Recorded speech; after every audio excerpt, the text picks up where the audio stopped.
Trib Live High School Sports Network is the official video and audio streaming partner of the WPIAL. We broadcast over 2,000 sporting events each year and cover 17 sports in over 170 schools. At HSSN, you'll find the latest in high school sports news, live and archive broadcasts, scores, standings, and much more. Trib Live High School Sports Network, your high school sports leader. All season, every season.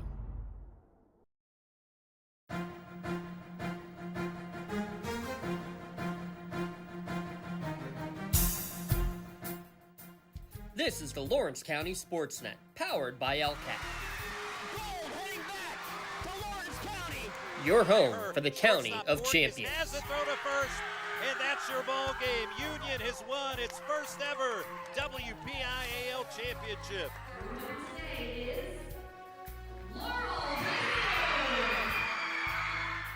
There it is. Champions, the Static Lancers. Strike three. The Union Scotties, golden once again. One gold, not enough. How about 2 district gold and 2 state gold for the Lady Lancers? The top local athletes and the top sports moments all featured here, live or archived at lcsportsnet.com. 9 seconds. Anderson into the corner, is forced for 3. Shot! Take time, Look to throw again, directing traffic, going for the quarterback in the end zone! Touchdown! Featuring over 100 broadcasts of county events in over a dozen sports. Your voice for Lawrence County sports. The gold ball headed home to Newcastle. This is the Lawrence County SportsNet.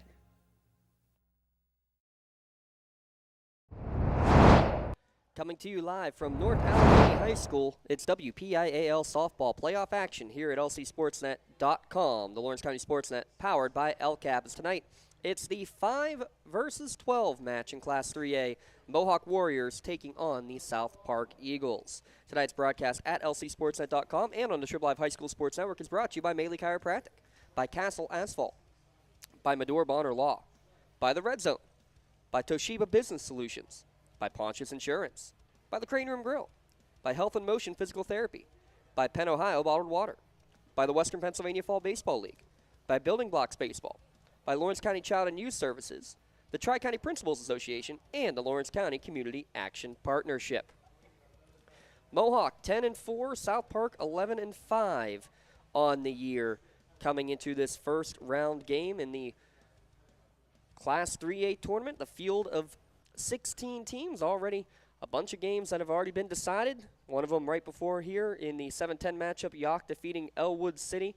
This will be the final game of the night to get to the Elite 8 for Class 3A softball. Mohawk again at 10-4, South Park at 11-5, and probably 2 of the youngest teams that you will see in WPIAL softball action going at it here tonight. We'll talk more about that as we get going on our pregame show.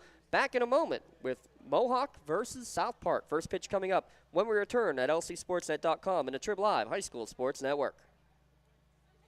Contractors, the Department of Healthy Homes needs you. From small to large residential projects, you can help families live safer and healthier with the quality work you do. It's rewarding in more ways than one. Call LCAP's Department of Healthy Homes today. Castle Asphalt and Construction is driven to provide quality, cost-efficient pavement-related services to Western Pennsylvania. Every paving or construction service at Castle Asphalt begins with a thorough site inspection of the area to allow their team of professionals to become familiar with the unique conditions of your home or business. Once the site inspection is complete, Castle Asphalt provides you with a detailed plan of the design, cost, materials, and time of completion, so you know exactly what to expect during your construction. Visit castleasphalt.com to request a quote for your next project and make your dream design come to fruition. No two companies create the same way. Toshiba empowers the art of business by uniquely enabling businesses to work with tools designed specifically for them. In a constantly evolving world, business communication must be agile, efficient, and fast. Toshiba is the company that helps you manage it all, from paper to digital to screen and back again. Toshiba, empowering the art of business.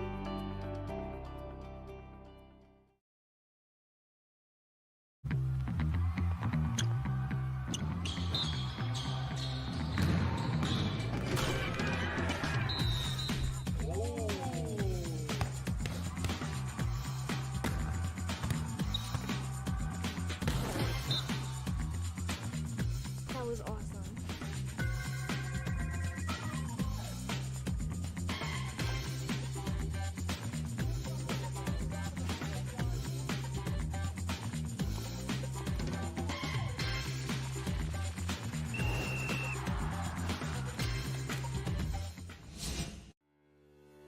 For 20 years, Melee Chiropractic has treated athletes of all ages to help them get safely back to the top of their game. Melee Chiropractic has 3 full-time doctors in their office, and all 3 are former area athletes who have had to battle injuries throughout their careers. They want to help you get safely back on your feet. But more importantly, help stop the injuries before they happen. Prehab before you rehab. Attention all high school student athletes.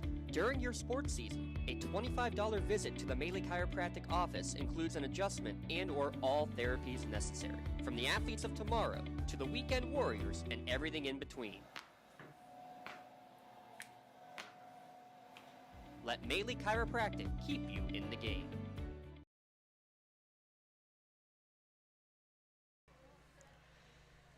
First pitch just a few minutes away here between the 5-seed Mohawk Warriors and the 12-seed South Park Eagles. I'm James Dotson, glad to be here for Game 3, the nightcap of our triple header. Jay Moan alongside. We've sent Lee Moan packing, understandably so.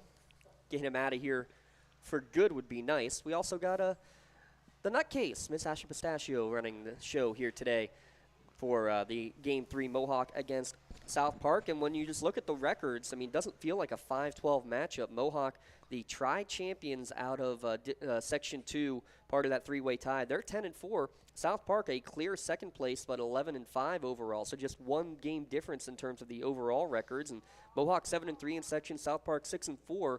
This is what you would expect to be, Jay, I would say, a very competitive 5 versus 12 game. It should be, but one thing about the South Park Eagles, they're a very young team with only 1 senior, 5 sophomores, and 8 freshmen. That's the incredible part, is just 1 upperclassman at all, 1 senior, no juniors on the squad. And, I mean, we've been talking all year. You and I, Jay, got a chance to see this Mohawk softball team in an impressive victory over Ellwood City at home. And in that game, we talked about the youth of this Mohawk roster. 5 freshmen starting today. I mean, that's pretty impressive, but a sophomore, 2 juniors, and a senior, they are actually considered the veteran of the 2 teams that are here today, which is as incredible as you can think about. And like we've seen so much across Lawrence County and really across all the WPIL, freshmen getting it done, and with these 2 teams, 9 total starters. Half of the players on the field today will be freshmen, including both young ladies in the circle. That's amazing. And South Park's second pitcher that they might use, she's a freshman, too. We would hope to see Mohawk using 2 freshmen. Unfortunately, it appears still out of the lineup. Didn't get a chance. We were kind of rushed between games. I wanted to get a chance to talk a little bit longer with Coach Pizzulo there. But the Gigi Cower, again, in that game that we saw, took a line drive off of the wrist and the 3rd batter of the game, Jay. We haven't seen her since then. But I'll tell you what, can't fault Reagan Magno for what she has done in the meantime. She's now got 4 starts under her belt, all post-injury to her sophomore teammate. But she's got a 5-0 record on the year, averaging about a strikeout per inning. And, I mean, when you're having a whip of 1.19, very solid effort, again, from a freshman who they were splitting the time early. Now she's got to have the full load on her, and she's done a great job. I don't know who their other pitcher is going to be if they need one, but the way she's pitching, they're not going to need any more. That's all that you can ask for at this point. Again, Magno with a 5-0 record. This will be her 13th appearance in 16 games. So, again, that shows you just right there how much Coach Pizzulo has trusted in both of these pitchers being used. And he even talked to us after that game. The game plan was to go about 3-4 or 4-3 one way or the other. Yeah, how much of a mindset difference, though, is that on a pitcher, do you think, Jay, when you know that you are the one who we're expecting you got to go all 7 innings? I mean, does that make you reserve a little bit more, you think? Some people it hurts them, and other people makes them step up and really concentrate more. Well, we see how they will mess with that and figure out how she will do right off the bat. Again, nerves for both these teams have to be very possible, but also talking on the other side with Coach R.J. Matetic is with South Park saying the same thing, that being that this team is very young for South Park, there's obviously he said it without saying it. The maturity, there's a lot of growing up that needs to happen over the course of a year and the course of a senior's maturity versus a freshman's maturity. But his girls are focused, and sometimes as a younger player, you don't have a chance to get nervous because you don't know any better, right? You don't think about it. You just go out and play. And by this time of the year, too, there are no freshmen anymore, right? You got 15 games under your belt. Yeah, you've learned how to play softball by now. As you look at these teams and the sections that they came out of, too, Jay, I think one of the things you want to take note of, first off, Avonworth as the number 1 seed. Very impressive season that they have had on the season. Making sure we didn't have the anthem going on, just the... There's no anthem. No anthem, that's good. Avonworth, the number 1 seed, Southmoreland number 2. They were respective champions. That Southmoreland victory in the first round, just a 3-1 victory. Avonworth won in 10-run rule fashion.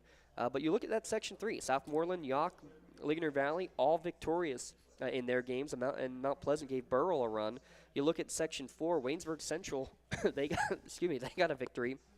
They were undefeated, but you look at South Park, and they're second at 6-4. McGuffey, Seton LaSalle at 5-5. Brownsville at 4-6. South Park needed to win their last 2 games against Brownsville just to make it into the playoffs. If they tie, then you're talking about big-time tiebreakers to figure out who the playoff teams are. This is a South Park team that's been really playing in the playoffs now for the last 2 weeks because they've had those must-win games.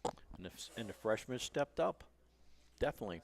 Oh, the freshmen in the circle, especially in Sydney Seckley, in those 2 games against Brownsville. I guess she was all right. She had 13 strikeouts in one game, 12 in the other, and games played on Saturday and then on Monday. So back-to-back games against Brownsville as well, and to come out and do that twice in a row. I mean, again, and she's got that all throughout the course of the year. She's averaging 1.5 strikeouts per inning.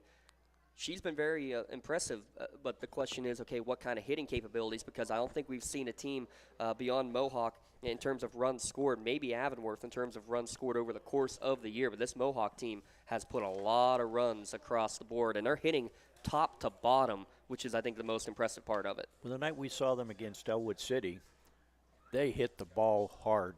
I think maybe 1 or 2 fluke hits, but everything else was really skyrocketed into the outfield. And in that game you're talking about, too, you look at the fact that the bottom 3 in the order, the Killer M's, McKenna, Maya, and Miley, they went 8 for 9 themselves in that contest. So I think that's just a testament to what this team can do from top to bottom. But it'll be Mohawk going into the field to begin this game. So let's take a look at the starting batting lineup for the South Park Eagles, again under Coach R.J. Matetic.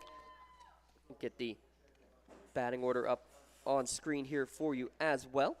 The catcher leading off, I know you're a fan of that one there, Jay. That's Allison Wilder. Hillensburg batting second. The pitcher, the freshman, hitting third. Fellow freshman Jace Kempton in the cleanup spot.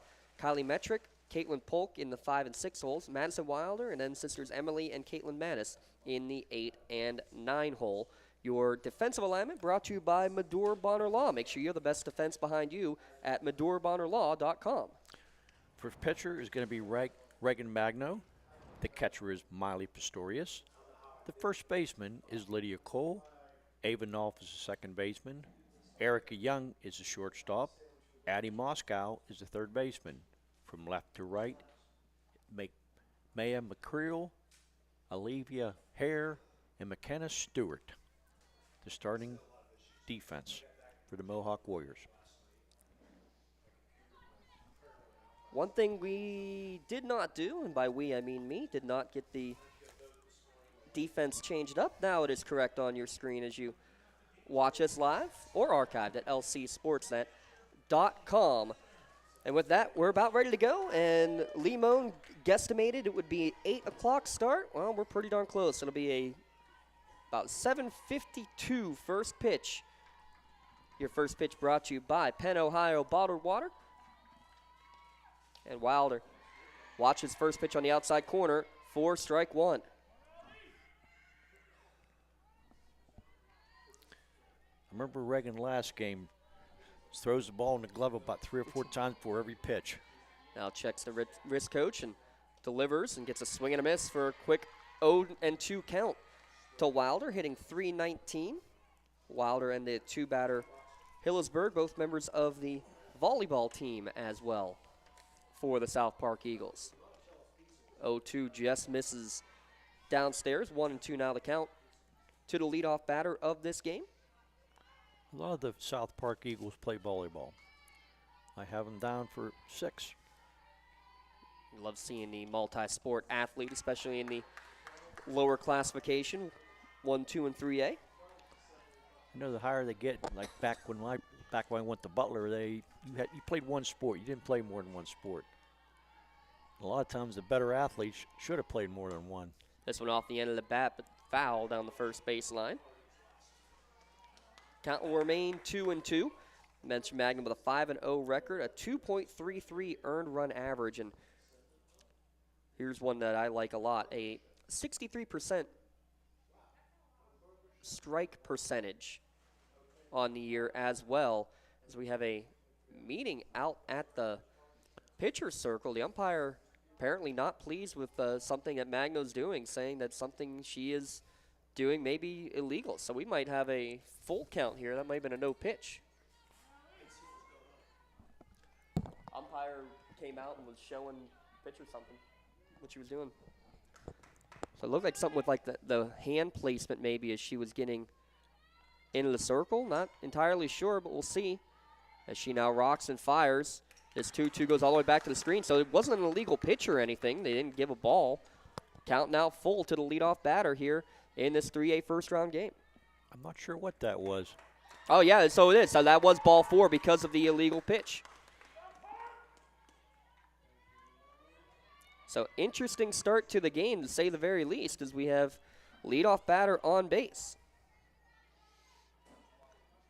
Nerves checking in was one thing we talked about, Jay, but I think this is something completely different when you have now you have a pitcher who has to think something extra because something that I've probably done all year is now being claimed not a legal motion. Scoring a bunt, now because of that, look at that, 2 straight pitches that go to the backstop.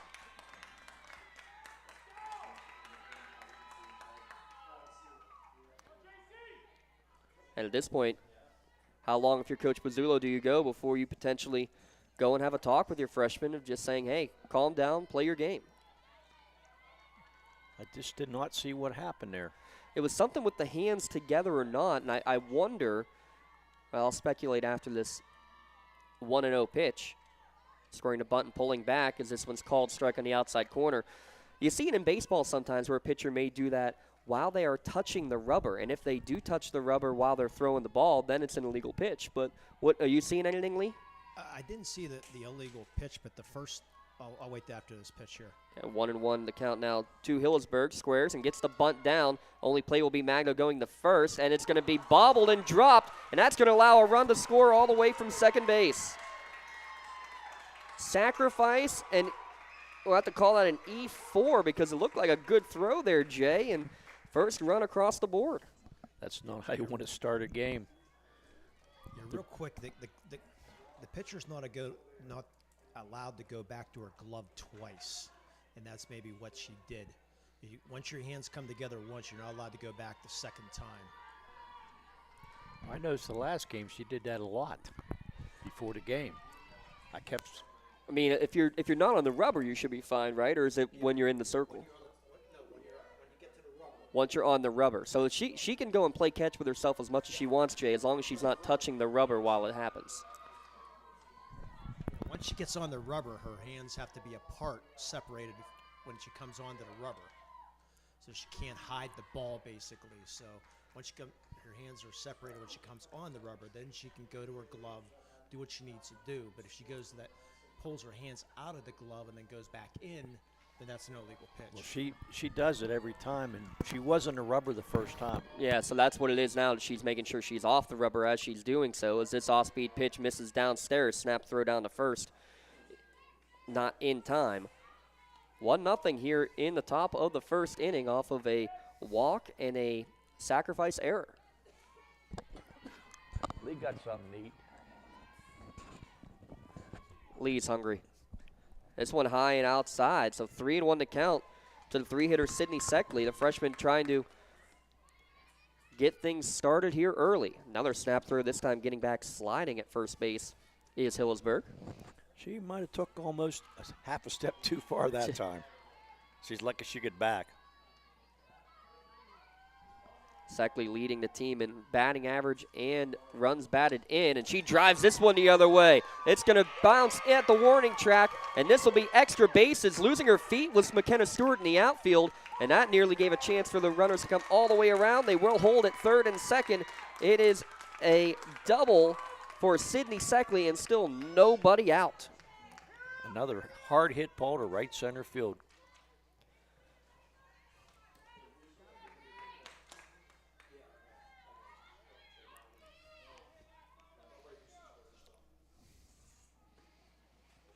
Pinch runner or courtesy runner, James?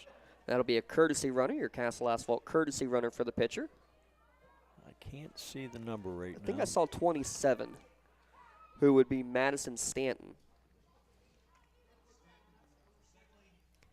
So your Castle Asphalt courtesy runner, if you're looking for quality, cost-efficient paving and construction services, Castle Asphalt and Construction can make your visions for your project a reality. 2 runners in scoring position, still nobody down. First pitch misses upstairs for ball 1. Grace Kempton's been the one part of this lineup that has stayed consistent all year, Jay. They've done a lot of mixing and matching in terms of where people are in the order, but Grace Kempton, the freshman first baseman, has been the cleanup hitter from day one, and that has not changed. That one getting a piece of it, but fouling back to the screen, evens the count at 1-1. She had the walk-off double, her only extra base hit of the year, by the way, in the win over Brownsville on Saturday. That's impressive. Now trying to really bust this game open in the top of the first. Misses upstairs, 2-1 to count. I don't know if that warning bothered the pitcher or not. Seemed like it might have. Yeah, I mean, the first 2 pitches immediately after. As a pitcher, you don't want to think too much, and that's what now you're forced to do if you're getting yourself out of a routine. As this cutter hits the inside corner, evens the count at 2-2. I did notice last time they played that she did that a lot, throwing the ball. After the starting pitcher got hit on the wrist or the forearm, she did that a lot, and I didn't realize it was illegal until tonight. 2 balls, 2 strikes. This one driven towards center field, but it's right at the center fielder. Olivia Hare's thrown to second base for the double play. The 8-6 double play as the courtesy runner Stanton got too far off her bag. She couldn't even move. She froze, and then she couldn't get going back the other way. Early nomination for a Maley Chiropractic play of the game. That was a hard hit ball too, but luckily right at the center fielder. And a line drive like that too, Jay, are sometimes the toughest ones to be able to follow. And she did a great job, did Olivia Hare in center field, wearing 00, getting a pair of outs to go with those pair of zeros on her jersey. That's very important. And with that as well, the runner at third, because it was such a hard hit ball, she couldn't get back in time to tag. It's now Kylie Metrick to the plate.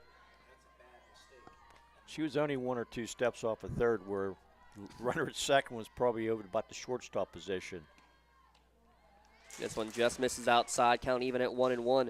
Metrick, the 5-hitter, a sophomore, only hitting 140 on the year. So you say, why would she be hitting in the 5 spot? Well, Jay, she hit well over 500 last year, 548. So you know that she can swing the bat. Yep, sometimes it just takes a while to get going again. She might have had an injury to slow her down. We don't know.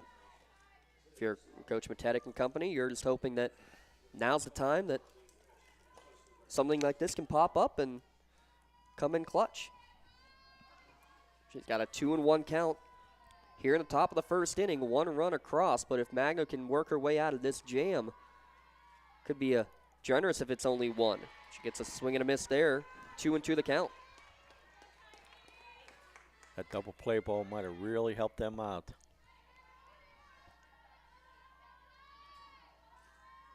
You'd still have 2 runners on base, but only be 1 out instead of 2.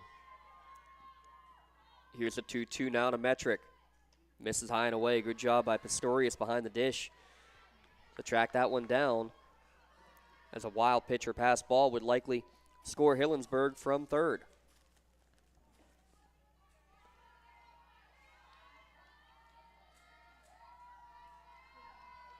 Payoff pitch. Misses high and away, and as soon as I say it, it does go through the glove of the catcher, and we'll see wild pitch versus pass ball, but either way, it is a second run across, another unearned run as well. Unfortunately, I think you have to call that a pass ball. I think. I think you're right. If you can have a replay of it. Well, we'll see what our game changer friends officially credited for as well. But on ball 4, now trying to make up for it, the snap throw from Pistorius down to Lydia Cole at first. Again, sliding back in time at first is Metric. Looks like she likes to throw the ball down to first base. That's about the 3rd time she's thrown it. Now, they ruled it a wild pitch. Okay, well. So we can stick with that because that was borderline either way. Another one high and away. 2-0 the count here to Caitlin Polk, another freshman. The right fielder leads the team with 3 doubles on the air, and throw back gets all the way into the outfield, Jay. I look down for a moment, and all of a sudden the ball's in the outfield, and taking advantage is Metric. The catcher threw the ball back, and the pitcher just missed it. And now you're going to get your Pontius Insurance trip to the mound, and this one getting Coach Pizzulo out to the mound, or to the circle, I should say. Make sure you take the time out and save money on your insurance. Get the best rates and customer service by calling a local agent at Pontius Insurance. Again, trying to calm the nerves a little bit because Mohawk, some self-inflicted wounds. A couple of walks, a couple of errors. A couple of, 3 total wild pitches in the inning as well.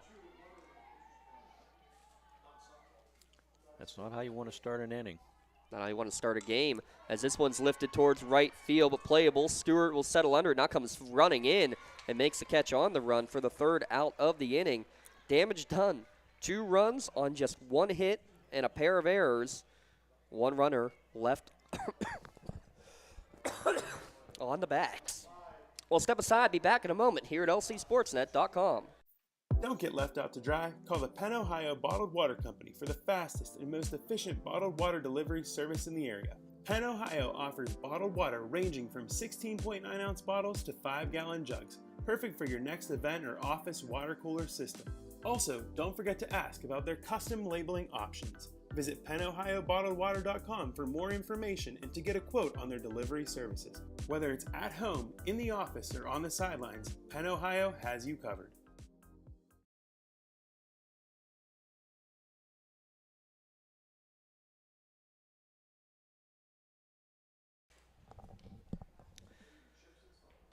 Well, a rough start to the game, to say the very least, as we head to the bottom of the first inning. When you score a couple of runs, well, the first one's across the board, Jay, without even a hit on the board. They do get a double. If not for that double play, this inning could have been a lot more scary for Mohawk, but they're able to work out of it and now get a chance to come and have their turn at the bats. Well, like I said, Mohawk is a very good hitting team, so we'll see what they do now. Let's take a look at the batting order for the Lady Warriors. Again, a freshman leading it off. One of the 5 freshmen in this starting lineup. And interesting, too, Jay, that there are no designated player for either team. A fun little wrinkle today. That's a difference. You know, mostly you have at least one every time. Hank Pizzulo coaching down at third base. Rick Young coaching over at first. Light pole. And starts with the 4 A's, ends with the 3 M's.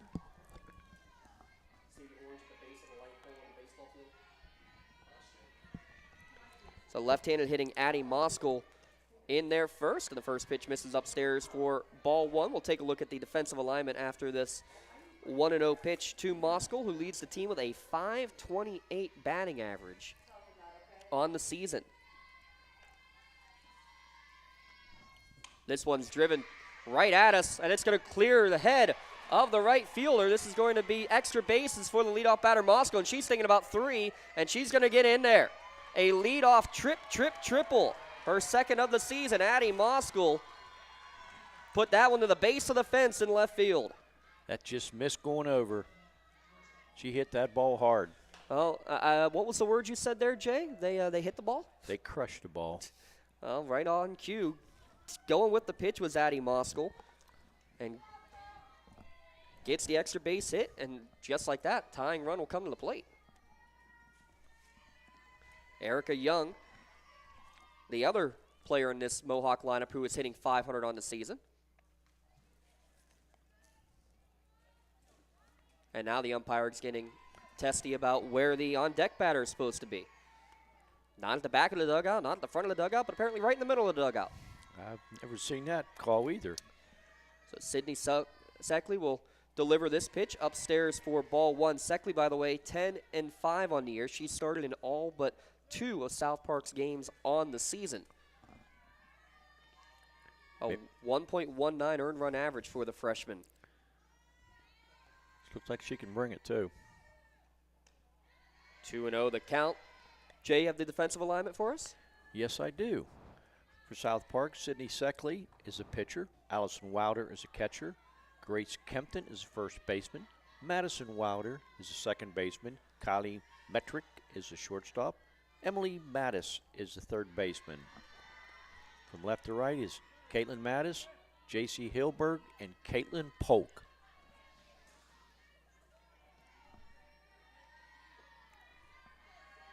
Seckley, who we mentioned, lots of Ks on the year, 137 for the freshman. This pitch is lifted back foul and out of play. Confirm the count. We have it at 3-1.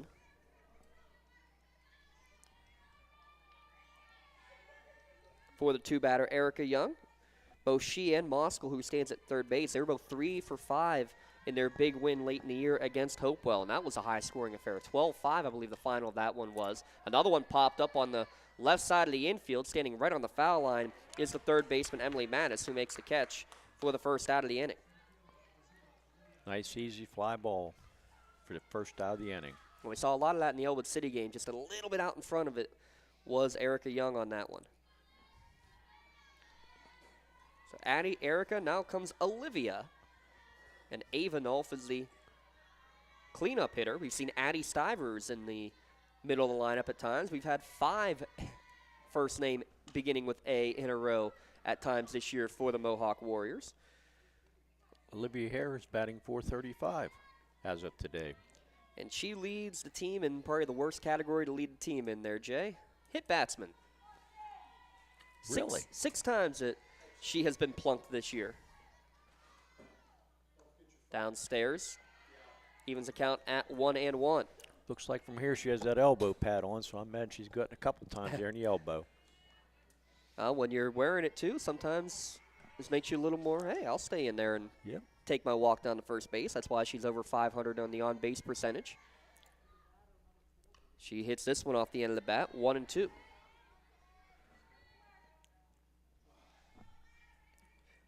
Olivia Hare, who we saw running like a hare, or running like her hair was on fire, whichever pun you want to use there, Jay. She had the, wasn't a true inside the park home run. It was a single and a 3-base error in the game against Ellwood City, but lightning quick.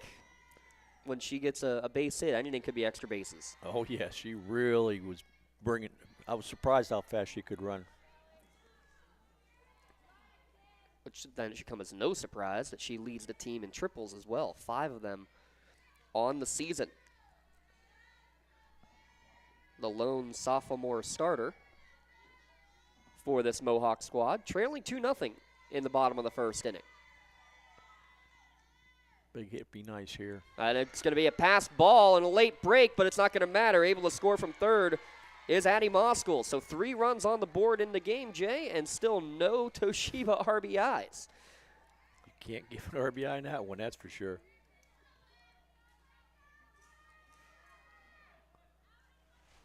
Wild pitch brings in Addie Moskell for the first run of the game. Both teams do not want to start the game like this.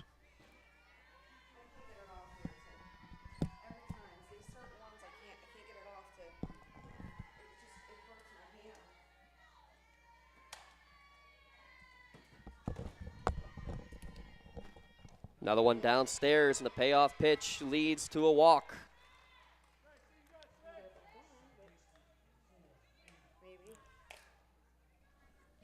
Now Ava Nolf to the plate. Nolf trying to increase her team high 22 RBI on the season. But Jay, this is a good response for Mohawk after the way the top of the first inning went. Get 1 run back and still in the meteor order trying to get a couple more.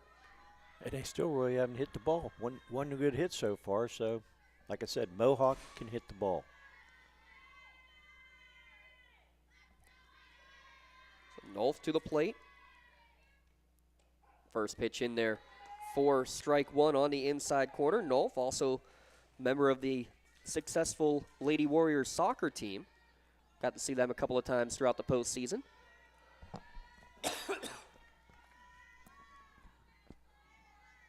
Mohawk has five of their starting players, batting over 400.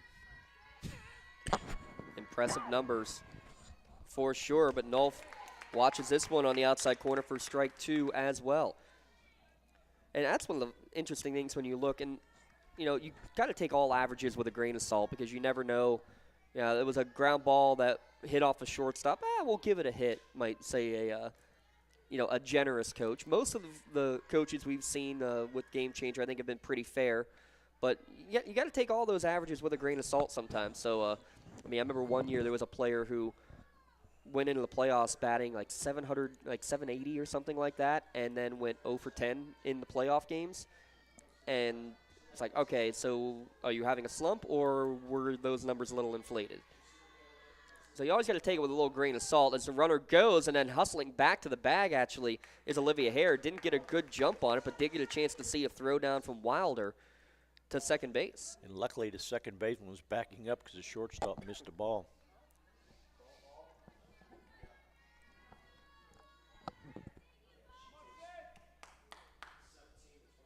Two and two the count.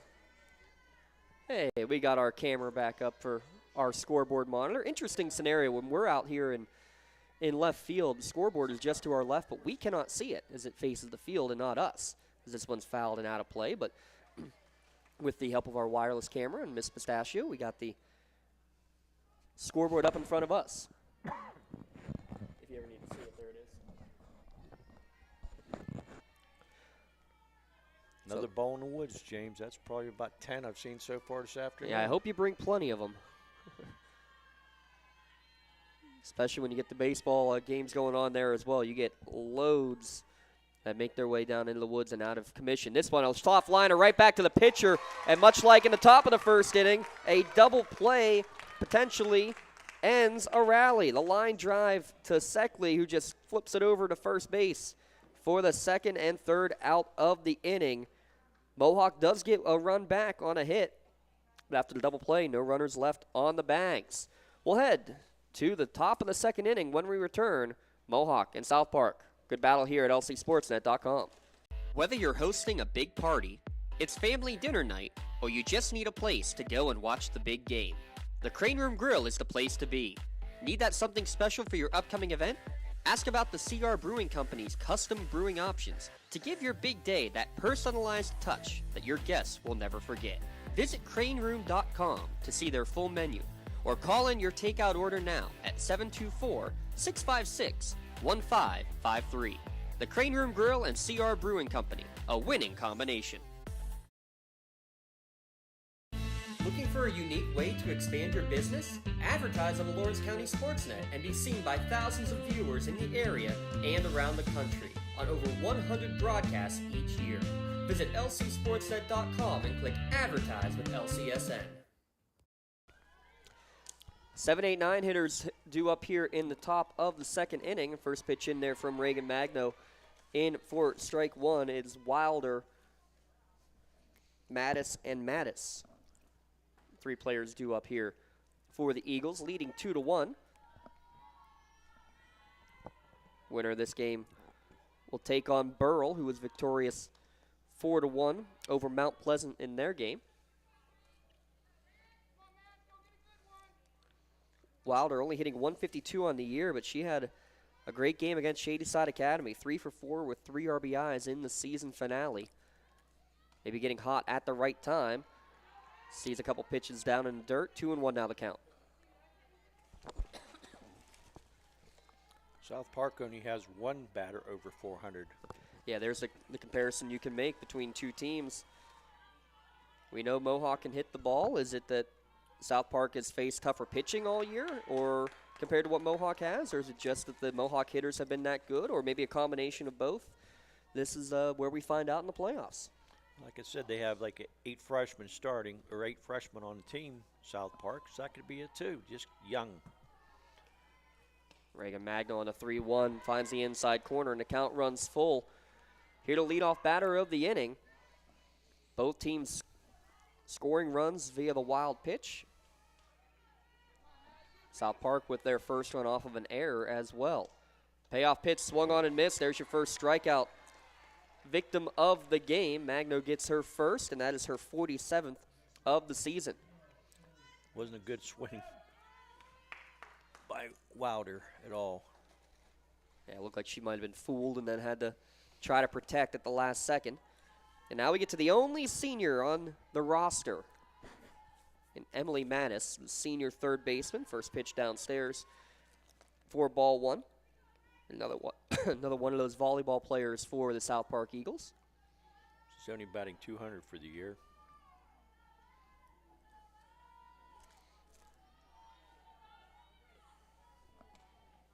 Fouls this one back to the screen. And one of the interesting things to look at, too, is over the course of the year, talk about being a base hit hitter, no extra base hits on the year for Miss Emily Mattis. And that's also interesting, again, when you mentioned Grace Kempton. She had the walk-off double as the cleanup hitter, and that's her only extra base hit of the year. I think they depend on the pitcher more than anything. The way it's gone this year, at least looking at the stats, it certainly feels that way. Well, good pitching could beat good hitting. It's also about timely hitting, though, too. They had just 3 hits in both those wins against Brownsville, did South Park, but they got them at the right time, strung them together late. This one, ground ball up the middle. It's going to find its way through, and just like that, the senior leader is going to get one for a 1-out single.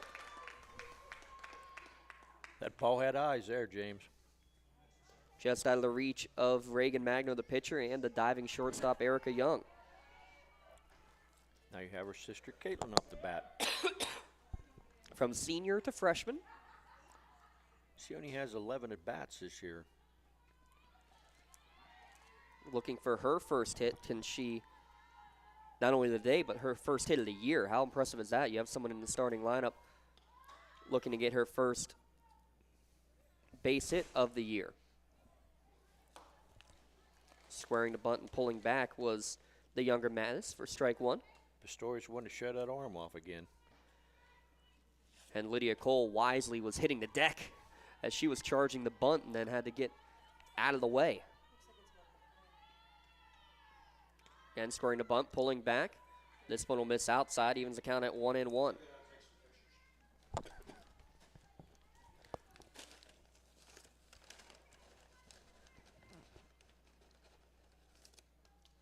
Beautiful night here at North Allegheny. Lights are turned on. They've been turned on for the last game and a half, actually. This bunt is popped up and will be caught right on top of the plate by the catcher, Pistorius, for the second out of the inning. And that'll bring the top of the order up. Allison Wilder, the sophomore. Again, she's one of those players as well. All singles on the year. No extra base hits for the leadoff hitter, though she's had plenty of them. Hitting .319 on the season. Another one of the volleyball players, too. She puts this one off the end of the bat. Little soft liner to first base for the third out of the inning. One hit, but that runner left on the bags. Mohawk trailing South Park 2-1. Back in a moment here at lcsportsnet.com. Lawrence County SportsNet, powered by LCAP.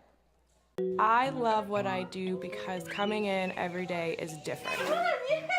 How can you not enjoy these kids coming up and hugging you and giving you these great smiles all throughout the day? You guys ready? Seeing the progress that our kids make every single day is one of the reasons I love coming to school. What should we do? We have fun. LCAP Early Learning Centers is hiring. Help empower young minds in Lawrence County and become a superhero today. Apply at lcap.org.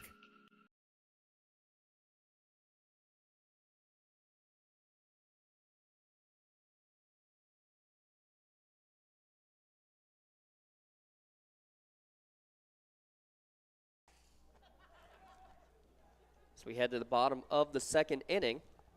Mohawk got one back in their first at bat. They will send the 5, 6, 7 hitters due up, Cole, Magno, and Stewart, here in the bottom of the second. And saw there in that top half of the inning, Jay, it looked like Reagan Magno sort of settled herself in there after having a bit of a flustered first inning, I guess is the best way to put it. Well, when you do something all year, then they never ever said anything to her. And in this game, a very important game, most important game of the year, they say, hey, we don't like the way you're doing that. It works on a freshman. And, you know, not surprising that you might see something like that. I mean, there's only so many umpires. You're obviously going to get the best of the best. You got a 3-man crew here tonight as well. Apologize, we did not get our umpire names leading into tonight's contest with the triple header today. We had lots of moving pieces flying around, and Lee Moan just doesn't know how to carry his own weight when we do so. As Lydia Cole fouls this one back to the screen, but he can't carry his own weight, but he can throw French fries at me, which is fine. Oh, even better, tortilla chips. Lydia Cole hitting .371 on the season. Again, one of the 5 freshmen in this starting lineup for the Warriors, trying to kick things off here in the bottom of the second.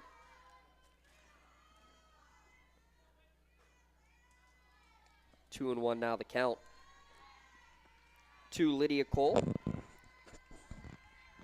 Saw some long balls in the middle game. Might we see some action here? She's got 2 home runs on the year, and she's now got a 3-1 count to work with.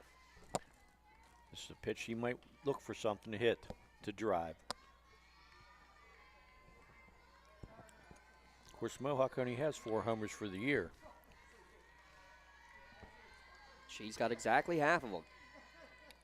And she did take a home run cut at that one, but swung and missed. Now the count runs full, but that's good at bats right there, because you're swinging at a pitch that you want to try to drive out. Now you change the approach, right, Jay? That's right. She had a chance to let her fly, and she just didn't connect that time. And now you're not trying to kill it. Now you're just trying to get something in play, and she fouls it back into the woods. Count will remain full. She cut back in her swing quite a bit there. Of course, I think she was folded in the last pitch also. Lee Moan, before you leave, see if you can get a Central Valley score. Central Valley Deer Lakes. This one drilled towards the left center gap, and this is going to be extra bases. One hops to the fence. Lydia Cole with a lead-off double.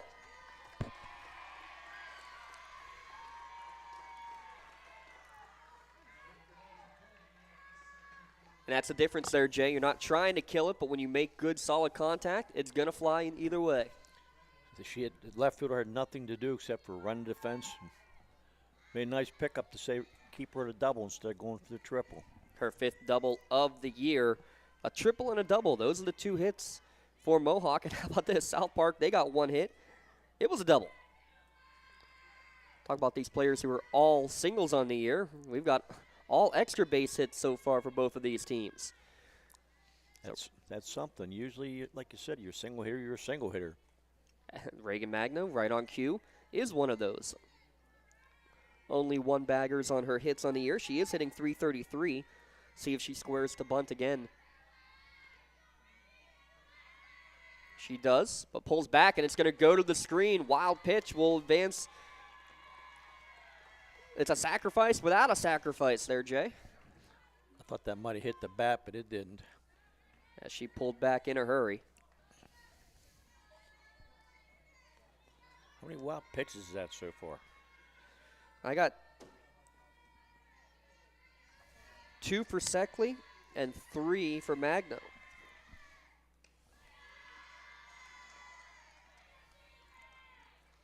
And now a 3-0 count. Central Valley won their game 6-2 over Deer Lake, so we now have finals in all of our games so far here in Class 3A, this being the nightcap. Winner will take on Burrell. 3-0 right down Broadway. Looks like she took a little bit off that pitch. Yeah, made sure it was a strike. Let's see if we can get that bracket up here real quick. There it is. So throw in Central Valley as also a winner in the game. It's all chalk so far. 3-1 to Magno. Foul back to the screen. That full count then.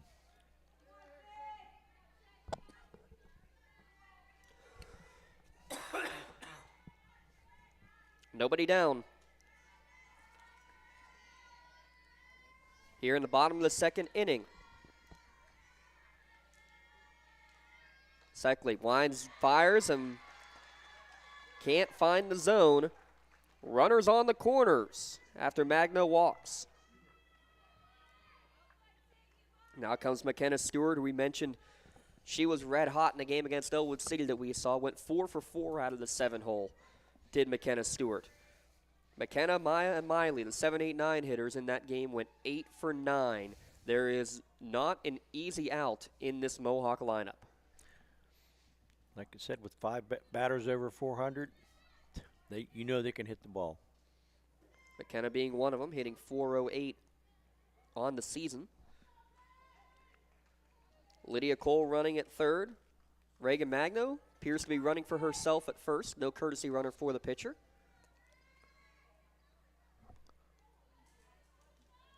Especially with no Gigi Cower and not knowing who your next pitching option might be. Dangerous scenario is they're going to steal second base on the pitch. Does Magno throw went down to third base, so that will be a health and motion stolen base because of the throw.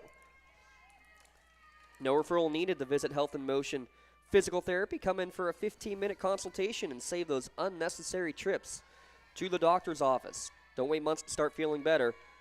Give them a call. They'll get you in the office within 48 hours. 724-856-3683. Mike Mirko at Health and Motion. Count even at 1-1. 2 runners in scoring position now for Stewart. Stewart needs a big hit here. Get back, tie this game at least. Ball almost got away from the catcher, Allison Wilder, but able to track it back down. 2-1 the count. At this point, too, I think if you're Mohawk, you're saying freeze on a line drive, because we've already seen 2 line drive double plays, one against each team. Well, the one back to pitcher there's no chance she's going to get back to the base. The other one, left-handed shortstop, and that actually may come into effect. Kylie Metrick able to make the play to first base. If she's right-handed, I'm not sure she gets to that one, Jay. It kind of works out to perfection, though the run does score on the RBI groundout. Your first Toshiba RBI of the day comes off the bat of McKenna Stewart. Call Dale at 412-290-2156 for your print output device or digital workflow solutions. And the runner gets to third base, too, Reagan. First out of the inning. Maya McGreal now to the plate, swings through that first pitch for strike 1. So a sacrifice fly could possibly happen here. Yeah, anything in the air. You'd have to think would be trying to get Magno in from third. And again, we've already seen each team score once on a wild pitch tonight. McGreal's only batting .350. Only. She's one of the slackers on the team. As crazy as it sounds, yeah, she does have the second worst batting average of the starting 9. Reagan Magno, who's only had about half of the plate appearances on the year, as she split time with Gigi Cower over the first 2/3 of the year. She's the only one who has a batting average that's less than McGreal's 350. And that's at 333. Like I said at the beginning, they can hit the ball.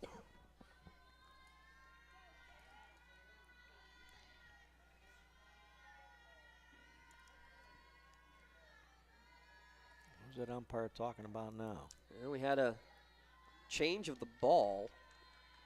And now Seckley able to wind and fire, and it's fouled back and out of play. Count will remain 0-2 to Maya McGreal, trying to add to her 10 RBI on the season. That one didn't make the woods, so it's easier to find.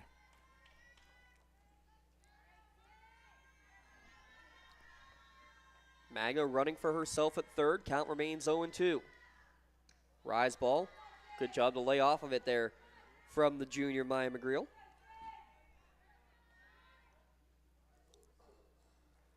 Mohawk trying to be a part of what's been a continued storied run for Lawrence County softball teams in recent history, as she fouls this one down the third baseline. How about this, Jay? In the last 10 years, we've had 9 seasons of softball. The Lawrence County team has won the WPL championship in 8 of those 9 seasons. That's an impressive statistic. I never realized that. Neshannock and Union both victorious last year. Laurel in each of the 3 previous years in 2021, 2019, and 2018. Ellwood City was victorious in 2017 and 2016. No county school in 2015, how dare they, and Neshannock back-to-back championships in 13 and 14. Neshannock has another pretty good softball team this year, too. Well, they are at now 42 consecutive victories, which matches what Beaver did over the last 2 seasons before they were defeated in the state championship game. That would have been unprecedented. No one had ever gone back-to-back undefeated in PIAA softball. This one misses downstairs. Count now 2-2 to McGreal, and we're still trying to get confirmation if 42 games in a row, if that's any sort of record that has now been tied by Beaver, or if it was just a record because of the fact that they had the chance to go back-to-back undefeated seasons as a whole. Chris Harlan, Don Rebel at Trib Live doing all they can to confirm those numbers for us. Big strikeout there. Good time to get your first strikeout of the game right there, Jay Moon. I'll tell you what, she brought it right down the middle. She couldn't keep up with it or catch up with it. First strikeout of the game, 138th strikeout of the season for Sydney Seckley. Now we have Pistorius, who's been trying to show off that arm. Let's see if she can show off the bat. Now how about 3 RBI against Hopewell, 4 RBI against Ellwood City? To say that as a 9-hitter, your job is to turn it over to the top of the order. She's not only turning it over, Jay, she's knocking runs in herself. She fouls this one back to the screen to even the count at 1-1. Nice hard swing in that one. Both these pitchers, though, I'll tell you what, keep an eye on that, Jay, because the pitch counts are getting up there. That was pitch number 45 for Seckley. I'll confirm Magno's number. I have it in the 40s as well. 43 for her so far, just through 2 innings. Strike 2 called on the outside corner. You don't want to be throwing 20 pitches per inning. And I know in girls softball you can throw as many as you want, but she just completed 2 games with a lot of strikeouts, so she could be getting tired. Yeah, those games about a week ago, but even that, yeah, it's not nearly as much strain a softball pitch compared to baseball, but still is tiring when you do the same motion 150 times in a game. But she's able to get the bottom 2 batters in the order to strike out and leave the go-ahead run stranded at third base, but another run across ties this game at 2 between Mohawk and South Park. Don't go anywhere, folks. Class 3A playoff action here at lcsportsnet.com and the Trib Live High School Sports Network. Building Block Baseball is a local organization dedicated to and actively involved in teaching and development of local baseball talent. 3B provides weekly baseball seminars from January through May to enhance local baseball knowledge for players, coaches, and parents. Building Block Baseball is available for one-on-one development programs, team instructions, and group sections. 3B also provides Lawrence County with their own collegiate summer baseball team. The 3B Barons showcase top collegiate baseball talents of the area. Visit buildingblocksbaseball.com for more information and for our free downloadable documents and videos. Whether you're just learning the game, playing in college, or coaching a team, 3B can get you the building blocks of baseball today.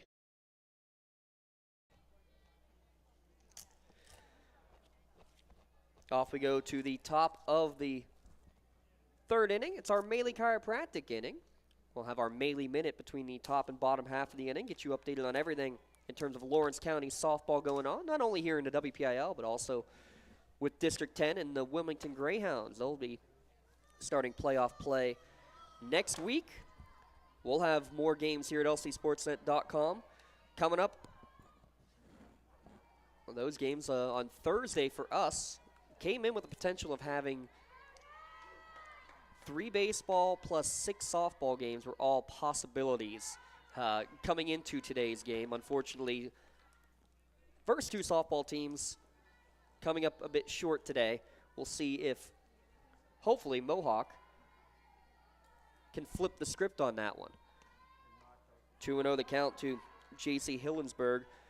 We already have Laurel, Union, and Neshannock, who had first-round byes. They will be doing battle on Thursday. Neshannock baseball, as well as Shenango and Mohawk baseball, all in Class 3A, will have their first games on Thursday as well. Union, a first-round bye in Class 1A. Not sure what you're going to do yet, James. Well, the only one that we know we can get to because of timing and because of location is the 4 o'clock Neshannock baseball game on Thursday. We're hoping that we can work with Trib Live and get the doubleheader down at Shaler. I was talking with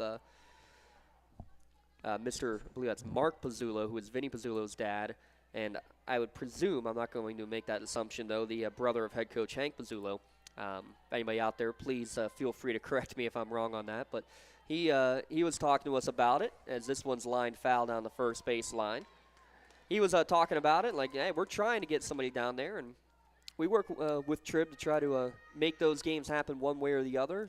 It's very likely that on Thursday we'll probably stay and help and do another game for Trib if they can help make sure we get one of our games on the air too. So this one's basically like a bowling ball. Jackie Hillensburg jumps like you threw the bowling ball backwards in the Wii there, Jay. And she got up in the air. Not much, but just enough. Pitch didn't hit her in the feet. That would hurt, getting hit in the ankle with a pitch like that. Especially one that's fired in 46 feet from the rubber to the mound, and it bounced at about 20 feet. This one ground up the middle off the glove of the pitcher. Staying with it is Erica Young, the shortstop, to get the out at first base. Another game, another 1-6-3 put out there, J-Mo. I'll tell you what, that was a nice play. I don't know where it hit the pitcher at. And got her on just the tip of the glove, I think, just enough to slow it down to allow Erica Young to get to it and give us another chance to shout out our friends at Maley Chiropractic. Great play usually involves teamwork. Well, that's what you got right there, and that's what you get at Maley Chiropractic. Dr. Maley, Dr. Argero, Dr. Bowser, they all learn from each other new tips and tricks to help keeping you feeling at your best. If she didn't hit that ball, it was right up the middle for another single. Both teams with a single hit in each of the first 2 innings. 2 hits total for each squad. That one back to the fence. 2-0 the count. Sydney Seckler at the plate. Had a 2-run home run against Brownsville. Tied the game up at 2 in the bottom of the 6th inning before the walk-off heroics for Grace Kempton, who currently stands in the on-deck circle. This one misses downstairs, 3-0 the count. Seckley, who doubled in her first at-bat.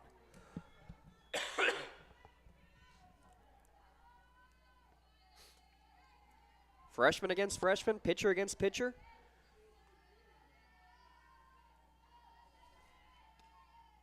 Where the trip to the quarterfinals on the line. 3-1 now the count. Take a look again at the brackets here in a moment. The score updates brought to you tonight by the Crane Room Grill. This one misses upstairs for a 1-out walk. drawn by Sydney Seckley, so 1 on. And Grace Kempton to the plate, and she hit the ball hard in her first at bat. As we have Stanton back out there again as your Castle Asphalt courtesy runner for the pitcher. Kempton hit that hard ball to center field that turned into your conventional 8-6 double play. Well, I think, like I said, the runner second base, she went a little bit too far. You get a couple steps. The runner third base took a couple steps you're back. She was about the shortstop position, and she could not get turned around in time. Kempton, who's hitting .333 on the season. She's one of the better hitters on the team. Leads the team in doubles. This one misses high and away for ball 1. And again, already over 50 pitches. That officially was pitch number 55 thrown by Reagan Magno. In the third inning.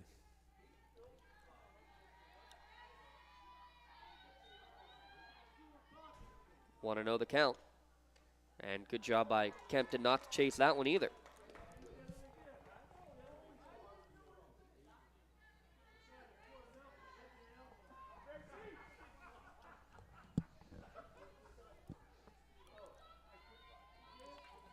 Magno, tough time finding the zone. See how she comes back 2-0, misses upstairs, now 3-0. And now maybe a little frustration because Magno has been very efficient, limiting the walks on the year, a 3-to-1 strikeout to walk ratio.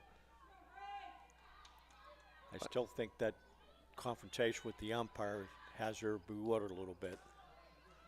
And that one maybe a little cross up between pitcher and catcher. Passed ball will allow Stanton, the courtesy runner, to go to second.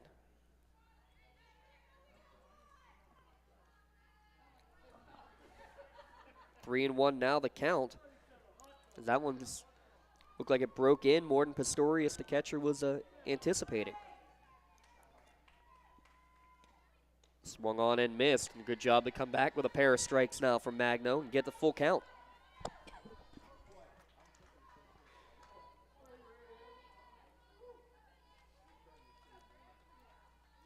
Go-ahead run stands at second.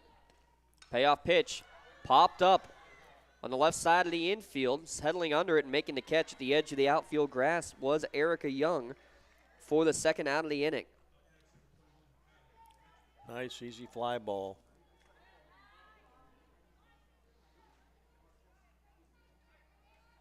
That'll bring up the 5-hitter, the shortstop, Kylie Metrick. Metrick, who walked in her first at bat. Again, I mentioned her batting average this year is certainly not reflective of what she can do at the plate. Here's something that is. She's got 2 home runs on the year. Checked her swing on that one, though, for strike 1. Again, hit over 500 last year, hitting below the Mendoza line this year, but still showing off the power with a pair of dingers. Like I said, sometimes you get in a rut and you just can't get out of it, and once she comes out, she might go crazy. This one gets back to the screen. That'll be an easy 60 feet. Wild pitch number 4 officially thrown by Magno.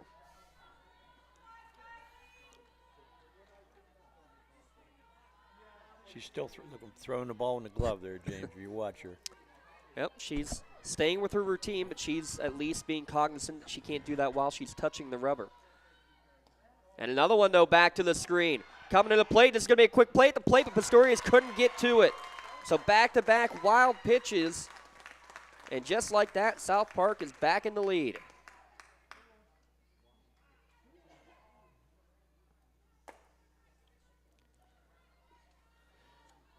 Eagles regain the lead 3-2 here in the top of the third inning. With not a hit. A walk and 2 wild pitches.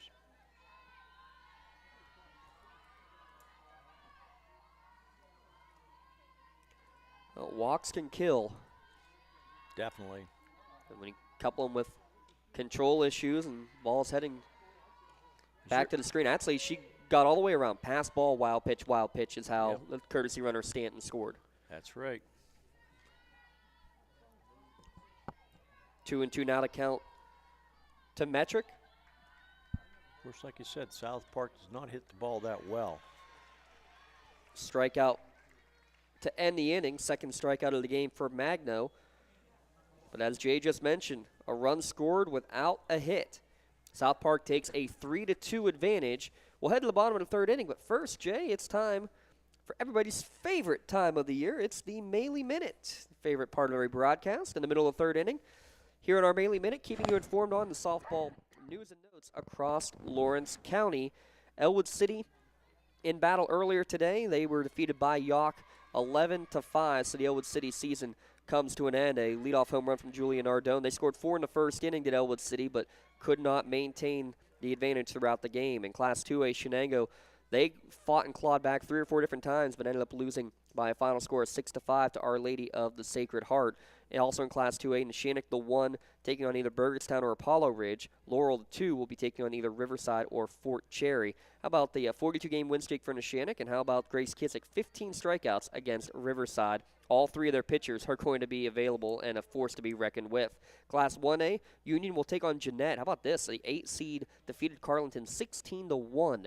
All these quarterfinal games will be on Thursday. And real quick, District 10, Paige Peterson and Faith Jones, each with doubles to get a 3-2 win over Mercer. And Ava Williamson, 14 strikeouts in that game. They have their final region game against Kennedy Catholic today. Playoffs next week. There's your Maley Minute, brought to you by Maley Chiropractic, keeping you in the game as we keep you informed of what's going on in the softball world across Lawrence County. And what's going on here at North Allegheny is a leadoff single for Addie Moskell. She's now 2 for 2. That one right back through the box, Jay Moan. Right off the pitcher's glove there. Luckily, the glove and not the hand.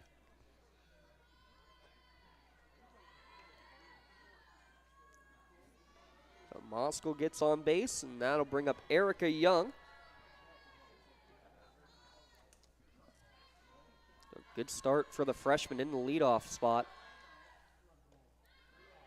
This one misses upstairs. I'm just so impressed. I mean, yes, freshmen playing, but to see freshmen batting leadoff. Mohawk baseball has it with Bobby Fadden. You have it here with Addie Moskell. Union softball's got a freshman as a leadoff, and Liv Williams. It is just phenomenal to me, the freshman getting it done. Shannick has a number 2 hitter who's a freshman. I don't know, Jay. It really is mind-boggling to me. I can't believe how many pitchers are freshmen and starting. You know, pitcher's one of the most important positions on the field. And you got starters all through the Lawrence County, freshman pitchers and freshman catchers. Well, and a big part of it is this one's fouled back into the baseball field. You know, you don't need nearly as many pitchers developed in softball as you do in baseball. So there's a lot of times that you might only get one true pitcher over the course of a 2 or 3 year gap, especially at a small school. Mostly just because of the fact that if you have that one good pitcher, everybody's going to be playing on that team with that pitcher. Yeah, you got a point there. But, again, you like seeing the multiple pitchers being used. And, I mean, look at Union. They had 3 straight no-hitters with 3 different pitchers being used. Look at Laurel. They have 3 very different, unique, effective pitchers. Grace Kissick, who probably came into the year expected to be definitely the 2, maybe the number 3 pitcher, and she had a 15 strikeout game in a crucial section game against Riverside. And I think you need at least 1 pitcher, 2 pitchers, maybe 3. This one lined down the third base line, but just foul. Count will remain 2-2. Especially in baseball, you need easily 2, 3, or 4. But in softball especially, you're going to find these teams that are going to hit against the top pitcher. You need to have that number 2 available. You definitely need at least more than 1 pitcher. And I'm not sure what Mohawk's going to do, what their other pitcher's going to do. Now, they have not thrown anyone else except for Magno and Gigi Cower, as this one's fouled off of the foot of Young. She was still in the box, so just a foul ball. And like you said, Gigi's probably gone for the year. Yeah, we apologize. We did not get a chance to talk specifically with Coach Pizzulo about that. Coach Hank Pizzulo shares a name with the forefather of Mohawk baseball, Hank Pizzulo, who coached 400 games, won 318 of them as the coach of Mohawk baseball. What percentage is that, Mr. Math Major? That's a pretty darn good percentage. I figured you'd be able to spit the number out right at me. I'll estimate 78 as this one's rote right back up the middle for a base hit. Back-to-back singles to lead off the third inning. First from Moskal and now from Young. And there's another instance there, Jay. If that one is a typical right-handed shortstop, that might be snagged. And it might be a DP, too. With the way that she was going, absolutely it could have been. Tell you what, though, I've seen a lot lately, not only at the high school level, but at the college level. How about a left-handed catcher? The Tennessee Volunteers softball team the other night I saw using a left-handed catcher, and that's the position more than anything that you claim because of the direction everybody goes around the bases counterclockwise that you need to have a right-handed player, as this one's bunted foul. Olivia Hare, the 3-hitter, trying to move bodies around. One of the most fun stats that we've picked up on, Jay, over the years, there have been just a dozen, I think 12 is the official number now, of players in Major League Baseball that have caught an inning left-handed. And it's only like 5 who have caught more than 2 innings or something like that. Just one of them deals where they want to play every position during a game, so let them catch a inning. That's all. So one thing I never got a chance to do, I had a couple players who I would have loved to have gotten one of those playing every position in a game. How long do you coach? About 7 or 8 years. Now you think you'll go back into coaching later? Yeah, it's been a few years now as this one's fouled out of play. Well, once your boy starts playing. Oh, I'm sure it'll be tough not to. Go ahead, Ash. We got a couple signs out here in the stands we want to try to get a look at real quick while we wait for the ball to make its way back in. I didn't know if signs were legal or not. I know in basketball you can't have them. You can't, but then everyone still finds a way to get them in the games. Count still remains 0-2 as we get back to the action. Olivia Hare battling nicely here in the box. And she fouls another one off into the baseball field. There's now, I can see 2 or 3 baseballs up there sitting in right field. That's the second one I've seen go up there. The other one's been laying there since the first inning, I think. Count still remains 0-2. And swung on and missed, chasing the rise ball. A big strikeout there, strikeout number 3 by Sydney Seckley. And that's what she's done all year, Jay. She's gotten the big strikeouts in the big moments, and that's a huge one right there to strike out the 3-hitter. Yeah, with 2 guys on base, that was a beautiful rising pitch. But still just 1 down. Here's Ava Nolf, who lined into a double play in her first at bat. But she lined into the real conventional double play. Yeah, pitcher to first base. First pitch to her is upstairs for ball 1. Yeah, we'll continue going. We for sure have a baseball game scheduled for Thursday, looking to find where locations of all these softball games will be. We won't find those out till the morning, so make sure you stay tuned on Facebook, Twitter, and on our website for all that information as we try to get some of these softball games on Thursday in the quarterfinals. The ones that we don't, stay tuned as well. Trib Live High School Sports Network will have some big games on tap as well. Remember, all games in WPL playoffs available exclusively on the Trib Live High School Sports Network, as this one barely misses Nolf and misses the plate on the inside. 3-0.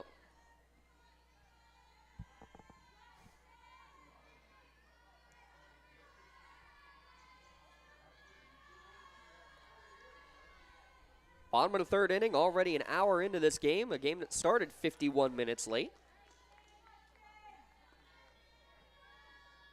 So no to my darling wife if you're listening at home.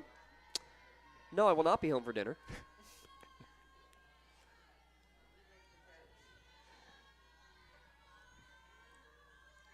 My wife's in Florida, so I don't have to worry about that. This one's fouled back to the screen. Barb Kennard's listening at home. Softball enthusiast. We talked about the Neshannock softball record. We'll have to look back into, it's going to be our second Bob Kalp reference of the night. Bob Kalp's Hempfield team that won 3 or 4 straight state championships. I know one of them was undefeated, but I feel like the other 2 were not undefeated seasons. But might have to check and see what the consecutive win streak was for those Spartans teams. Another strikeout. Clutch K's from Seckley in the circle. That's 4 strikeouts in the last 2 innings. Now, after back-to-back hits to start it, Jane, back-to-back strikeouts, and Lydia Cole to the plate.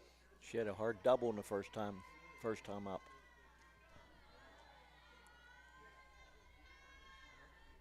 She swings through the first pitch for strike 1. South Park 2 in the first, and then got the lead back in the third. Mohawk has scored solo runs in each of the first 2 innings. Cole will have to add to her 11 RBI on the year to be able to keep that streak going. This one misses high and away, evens the count at 1-1. Moskal led off with a single in the first pitch of the inning. Erica Young singled up the middle as well. That's probably 60-some pitches by now. I have her at 68. Wow. In 3 innings. Another one misses upstairs. Yeah, this could be a war of attrition. We've seen Grace Kempton pitch a few times throughout the course of the year. She's got a 1-0 record. She has 2 official saves on the year by going 3 innings in relief and closing out a game. Another one that misses down and away and not paying attention. South Park is going to lead to a stolen base. Addie Moskal just took a big secondary, Jane. Throw back to the pitcher. Nobody saw her. She stole third. Help in motion, stolen base. She is not happy about that. She had the ball in her hand. Then she was mad she didn't get that called strike right there. And Moskal took advantage as this one's fouled back into the woods, and the count runs full. That's a freshman right there. You can't get all the pitches called. But it's also a freshman with the heads-up play getting the third base. Exactly. I'm amazed how intelligent these freshmen are. This one driven towards right field, going back on it and making a catch at the warning track is Caitlin Polk to keep this a 3-2 ball game. Cole gave it a ride, but Caitlin Polk able to track it down. So after the leadoff singles, both those runners stranded on the bag. South Park leading 3-2 after 3 complete here at lcsportsnet.com. In need of a lawyer? Contact Medore Bonner Law, a boutique firm offering tailored legal services and over 120 years legal experience. County residents with strong family ties to the community, Jason Medore and Michael Bonner, established Medore Bonner Law to provide clients with legal expertise and personal attention. Guided by their professional staff, you can feel confident your rights will be protected. Call attorneys Jason Medore or Michael Bonner, or visit MedoreBonnerLaw.com for more information.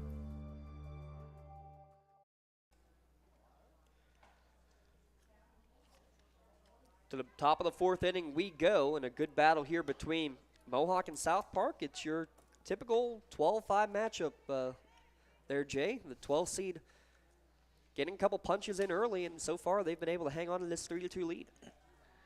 But we still have 4 innings to play at least. 4 innings to play, and lots of pitches that have been thrown already in this game as we start here in the top of the 4th inning. For South Park, due up is Polk, Wilder, and Emily Mattis. Caitlin Polk just made that great catch out in the warning track to end the last inning. She comes up first pitch swinging. How often do you see this?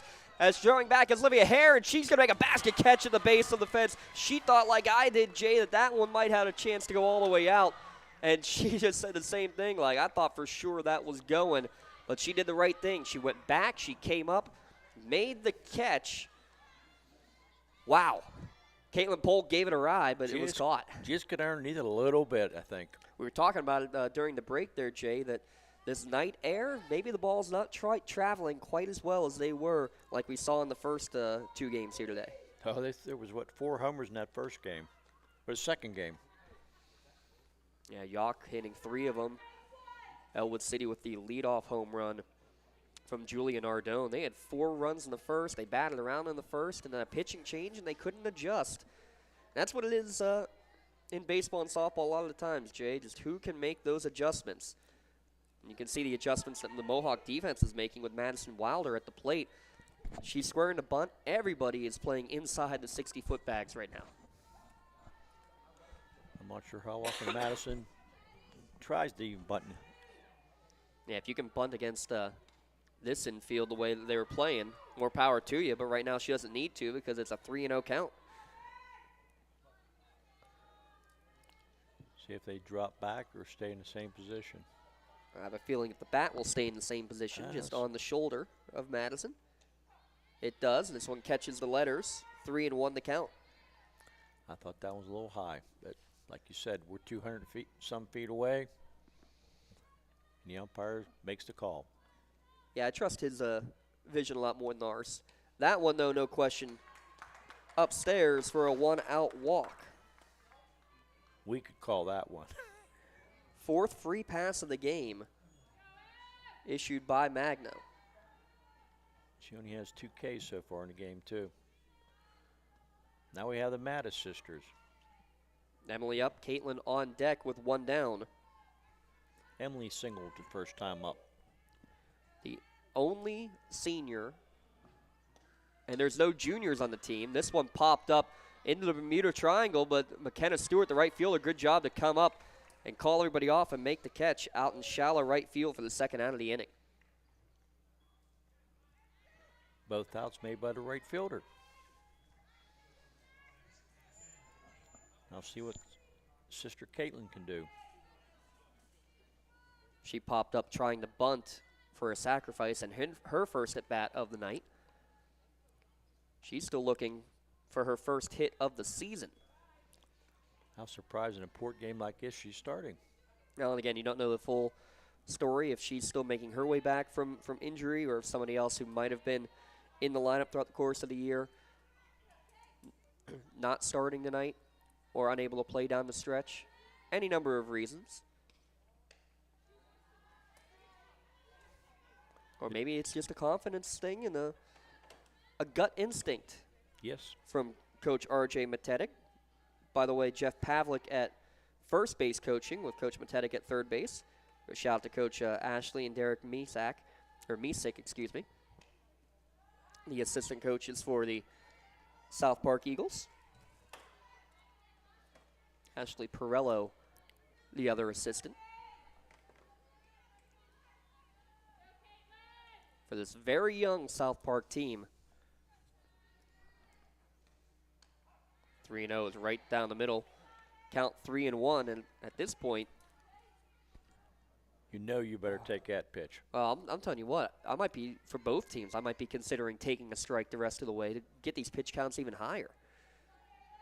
That'd be a good call. This one's fouled back to the screen, and the count runs full because that was pitch number 77 from Reagan Magno. And what did we say the total is for Seckley on the other side? She's at 72. I was going to say 71 or 2. I know you said 68, and there's a few more pitches after that. Payoff pitch coming to Mattis. It's swung on and missed. No runs. There was a walk, but that runner left stranded on base. We'll head to the bottom of the 4th inning. South Park still leading the 5-seed Mohawk by a 3-2 scoreline here at lcsportsnet.com. Are you looking to make a difference? Well, here is your opportunity. Lawrence County Child and Youth Services is looking for compassionate foster parents now. If you are over the age of 21, in good health, and wanting to help a child in need, we're in need of you. Receive free training and compensation by becoming a foster parent. Call 724-658-2558 and let Bill, Brooklyn, and Heather get you started. Make a difference and become a foster parent today. Castle Asphalt and Construction is driven to provide quality, cost-efficient pavement-related services to Western Pennsylvania. Every paving or construction service at Castle Asphalt begins with a thorough site inspection of the area to allow their team of professionals to become familiar with the unique conditions of your home or business.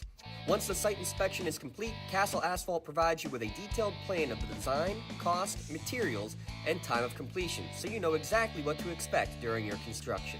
Visit castleasphalt.com to request a quote for your next project and make your dream design come to fruition. 6, 7, 8 hitters are due up here for the Mohawk Warriors in the bottom of the 4th inning. That's Magno, Stewart, and McGreal. First pitch in there for a called strike 1 to Reagan Magno. Magno, who walked but was stranded on third in the 2nd inning. This one just misses upstairs. Evens the count at 1-1. Magno, who has stepped up beautifully first as the relief pitcher and now has become the starter over the last third of the season after the injury to Gigi Cower. This one does catch the top of the zone. Makes the count 1-2 to the leadoff batter here in the bottom of the 4th inning.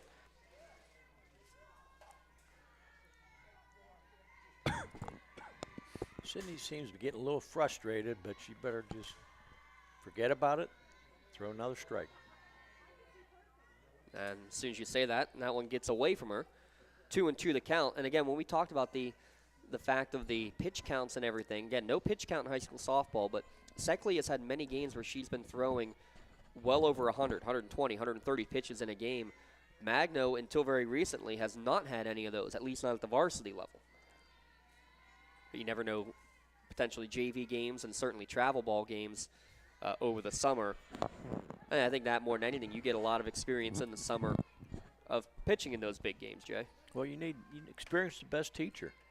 You know, the more you pitch, the better you're going to be. And it may not have happened much so far this year and in her freshman year of varsity play, but you know for sure that she's been plenty active with those travel ball organizations. But she swings and misses here. Looked like Seckley took a little bit off of that one to get her 5th strikeout of the game. And her 5th in the last 3 innings. Yeah, struck out the final 2 batters to end the 2nd inning. Big strikeouts after back-to-back leadoff hits in the 3rd. I don't know if she changed what she's throwing or what, but they seems to have the Mohawk hitters that just can't get caught up with the pitch. This one lifted towards right field. It's carrying. Polk going back, now settles under it just in front of the warning track for the 2nd out of the inning. That one off the bat from McKenna Stewart looked like it was given for a ride, but Polk able to find it. It looked like she took a little bit off that pitch, and Stewart must have just been a little bit ahead of it. Off the bat, it did sound a lot better than it went. I still think the 90 error has a little bit to do with it. Now with 2 down, 2 up, 2 down, Maya McGreal will step to the plate. She's first pitch swinging as well, and it's popped back and out of play. So much for my thought of taking a strike there, Jay. Shows what I know. Well, like I said, you have an idea, and somebody just has a different idea. Well, we saw in the first game today, Shenango was swinging all over the first pitch, and a lot of players, a lot of coaches agree. The first pitch is sometimes the best one that you're going to see in the course of an at-bat. Back when I played softball, we used to always take a strike. That's just me. I felt the same way. I liked seeing a pitch first.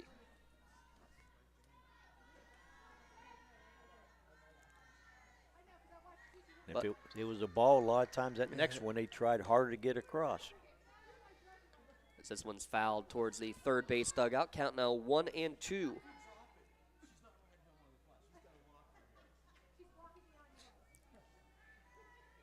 Try not to catch all the conversations going on at the concession stand right beneath us, but tell you what, I could use for some sustenance down there from the concession stand. Think they can hear me for an order from up here? Probably could. 1-2, misses upstairs. Good job from McGreal to hold off as Seckley tried to get her to chase. Tell you what, Seckley for the most part, though, has shown great accuracy of hitting her spots, especially the ones just out of the zone, trying to get these batters to chase. She's thrown very few pitches way over the batter, as she'll probably throw one now that I mentioned that. No, it is right down the middle, and it's going to be lifted into shallow left field for a base hit. So Maya McGreal keeps the streak going. Mohawk has had at least one hit in every inning. The 2-out single brings 9-hitter Miley Pistorius to the plate. She was a strikeout victim last time. Now what's she umpire doing now? Well, just talking with third base coach, and then this is the umpire, I think, is just writing in that this is a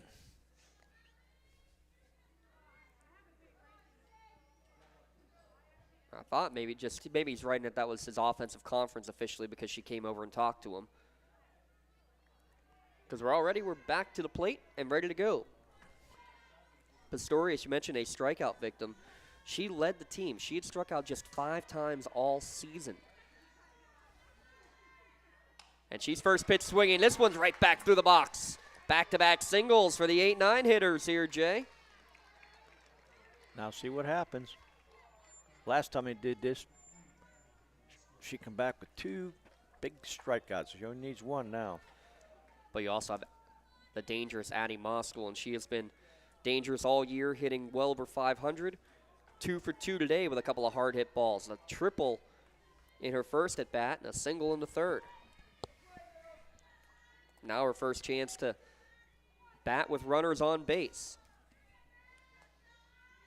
She also came in with just 5 strikeouts on the year. Talk about putting the ball in play. Pistorius and Moskal have done that incredibly well this year. And she scored 1 of the 2 runs Mohawk has scored today, too. See if she can drive one in. At least 1. We've only had 1 official RBI in this game. She grounds this one into the hole between first and second, and she will tie this game. Throw coming to the plate will be cut off. She tries to go to second base and will be safe there because the ball was dropped on the throw from Metric. Moskal ties it with the single to right, scoring McGreal from second. Pistorius goes first to third, and then Moskal on the throw goes to second base after the Toshiba RBI ties the game. You called it a big hit by Moscow.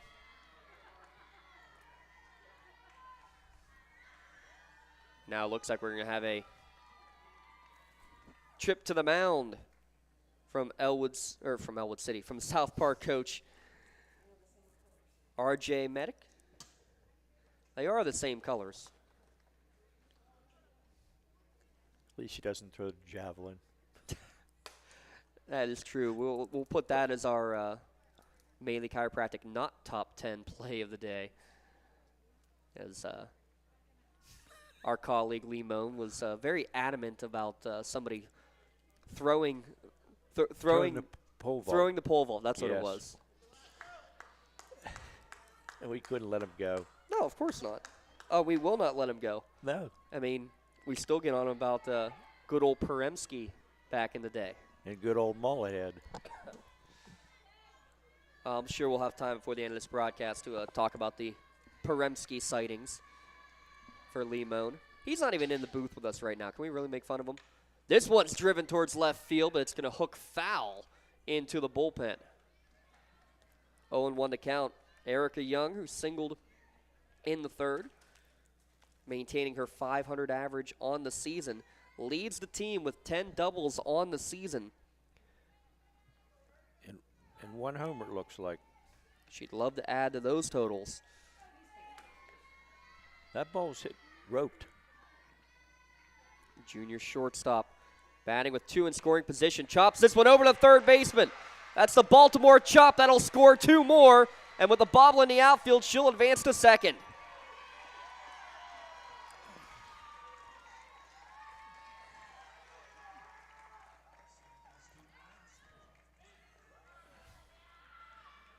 Two RBI for Erica Young. And it's the first lead of the game for the Warriors.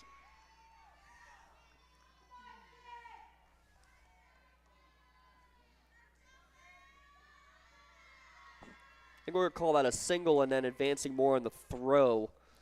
Oh, I agree with that.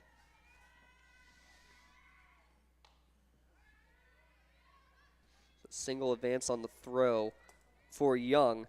And that brings Hare to the plate. First pitch fouled. Back and out of play. 3 runs here in the bottom of the 4th inning. Mohawk taking the lead, but they want more. I think they're going to need more. And all this with 2 outs. Keep that in mind, too. Maya McGreal singles up the middle. Or I'd say she singled on a little Texas leaguer over the shortstop's head. Then Pistorius up the middle. And then Moskal and Young with hard hit balls as this one's fouled down the third base line and out of play. 1-2 the count to 0-0, Olivia Hare.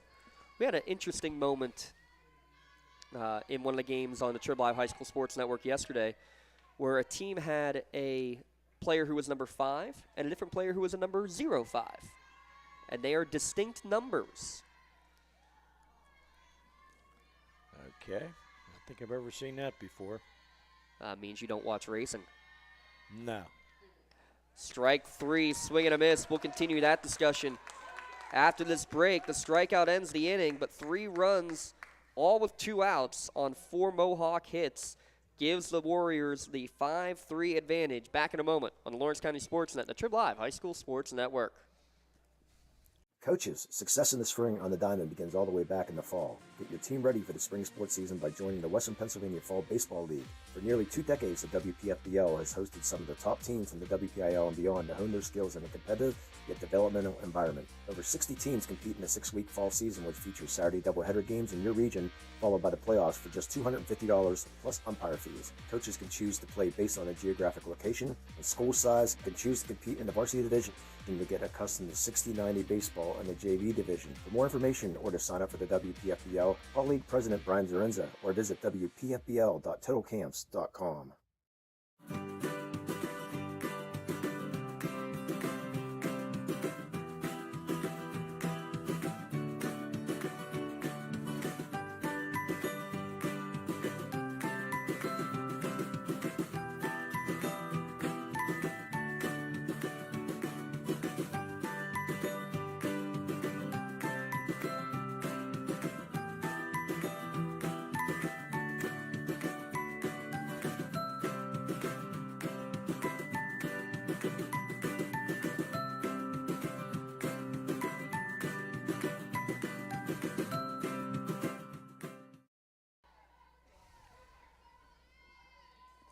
Mohawk scores 3 in the inning. Now to the top of the 5th.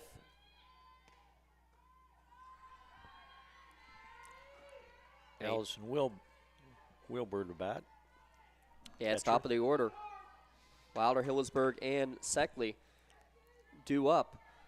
South Park trying to get back on top. First time they've come to the plate trailing in this game after Mohawk puts up 3 runs, all with 2 outs, Jay. That's, I think, what's most impressive about that little rally. And they were all hard hit balls, too.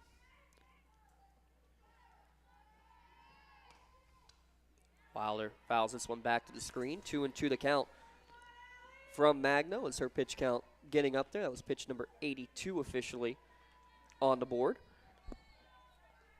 And again, no, it's not important in terms of a player being taken out of the game like it is baseball, but fatigue over the course of the game is something we'll have to keep an eye on. This one's laced down the first base line, but foul. Count remains 2-2 to number 22, the catcher in the leadoff spot. You commented on that before the game. Don't see that very often either, do you? No, you do not. Here's part of it, too. When you have a courtesy runner, if you wanted to, your catcher getting on base, even if they're not the fastest player, you can use a courtesy runner to put them on. Now, when Wilder got on base with a walk in the first inning, she did run for herself and ended up scoring on a ball that never left the infield, actually. Now has a full count to lead off the inning and will draw another walk. So second time she's led off an inning and second time she's drawn the base on balls.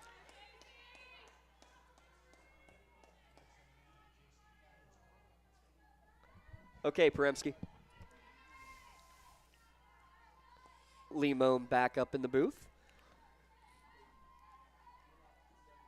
We were debating, Lee, about how far you could actually throw a pole vault. First pitch misses upstairs, ball 1 to Jackie Hillesberg. She's hitting .220 on the season. Tripled and scored a run against Brownsville. She represents the tying run here in the top of the 5th inning.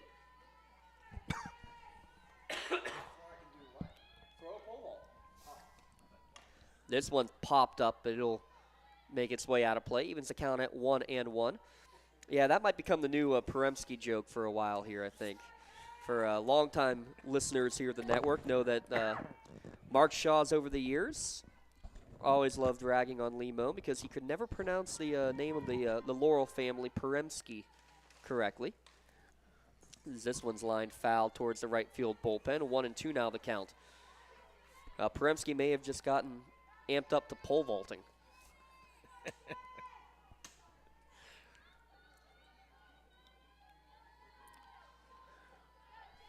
1-2 the count to Hillensburg. Downstairs, nice pick by Pistorius behind the dish. Hillsburg, who scored after she reached on a E4, sacrificed and reached on an error, and then grounded into a 1-6-3 single play. So she's been a part of 2 very unique and interesting plays on the field. Another great pick from Pistorius, the freshman, doing the dirty work behind the dish. She's very active behind the plate, and she likes to throw the ball around too. Payoff pitch coming now to Hillsburg. It's lifted towards right field, in towards foul territory. Stewart comes diving in, and it is down in fair territory. That is going to fall in as a hit, and there's another one that McKenna Stewart, these outfielders having to adjust because the balls just aren't traveling as well, and Stewart's still down on the play afterwards. Full extension, you wonder if, or you hope at least, it was just maybe she got the wind knocked out of her as she went diving for the fly ball. Ball just barely stayed in fair territory. She is fine. Just needed to catch her breath and probably a little bit frustrated she didn't come up with that. She did everything correctly again, Jay. She took the first step back, but the balls just are carrying here later in the day like they were in the earlier games and even at the beginning of this one. Like I said, that night air has a lot to do with it. Look like you're going to have a courtesy runner maybe? No, same runner coming back out. Just was talking over on the sideline. Okay. But it is 2 on, nobody out, and the 3-hitter, Sydney Seckley, to the plate.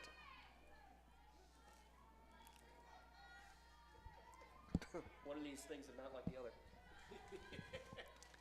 First pitch swinging is Seckley. Good bounce right back from Reagan Magno.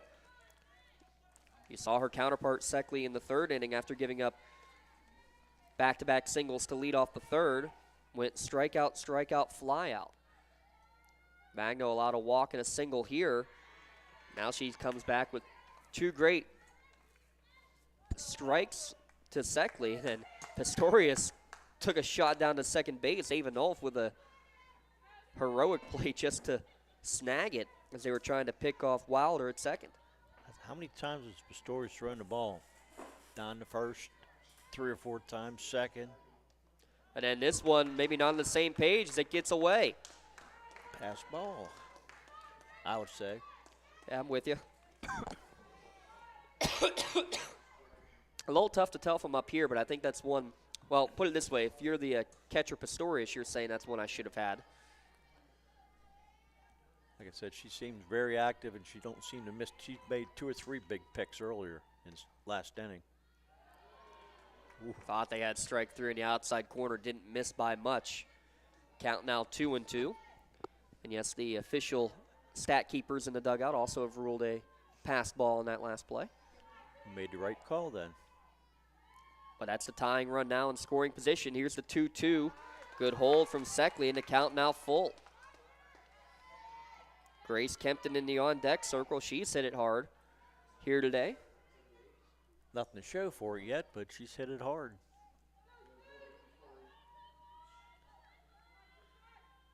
Smart base running, they might get a sacrifice fly. Not on this pitch as it's fouled out of play. Foul ball, so the ball is not live there, though. Good job to back up anyway by Erica Young. That was pitch number 97 on the evening from Reagan Magno. We still have 9 outs to record if you're a Mohawk fan. Payoff pitch again. Bounces in there. It'll be ball 4, and it'll be the 3rd run scored by South Park on the wild pitch. And she's going to go to second. On the walk, you're right. Seckley, seeing the play, never stopped and goes all 120 feet.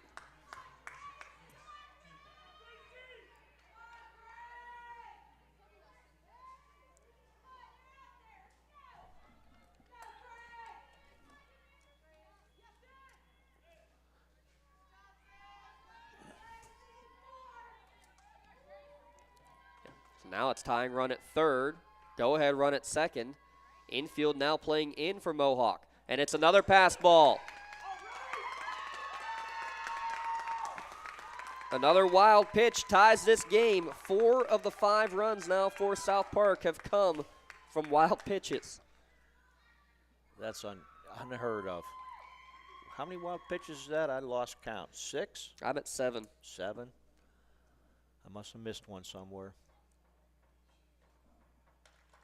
And you really can't blame it, on the pitch. He's just throwing in wild pitches. Like you said, it's 97 pitches. She's not used to pitching that much.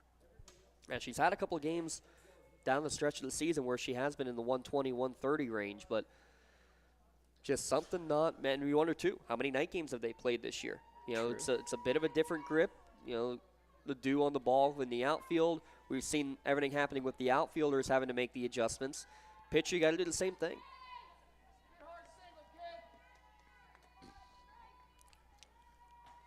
After the Ponch's Insurance trip to the mound, let's take a look at that box score. 5 runs on just 2 hits in this game.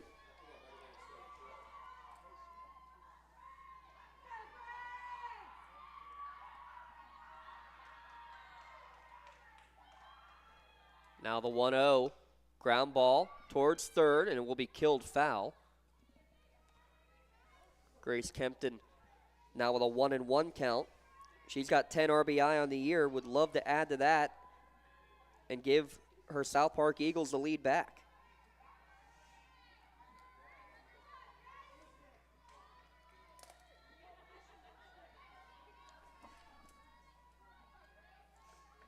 Magno, long pause here, now delivers, misses downstairs. And that's where most of those wild pitches have been. They've come out of the hand low, Jay, not getting the full grip on it. No, like I said, the last 4 pitches have all been low. Pastor saved a couple other ones that should have been wild pitches that she picked. Tied at 5. This one's lifted on the right side of the infield. It will stay in the infield, so unable to tag up from 3rd will be Sydney Seckley, the pitcher actually running for herself here. She stays at 3rd after Kempton flies out to the shortstop for the 2nd time today. Now Kylie Metrick to the plate, a walk and a strikeout today.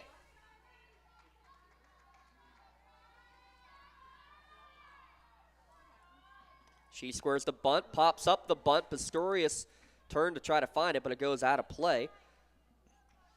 Error on the fans back there trying to make the catch.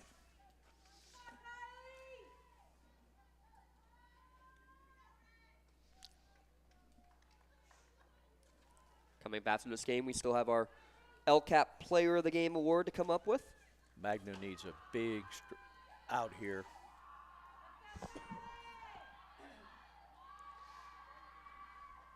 She rocks and fires, gets a swing and a miss. 0-2 now the count to Metrick.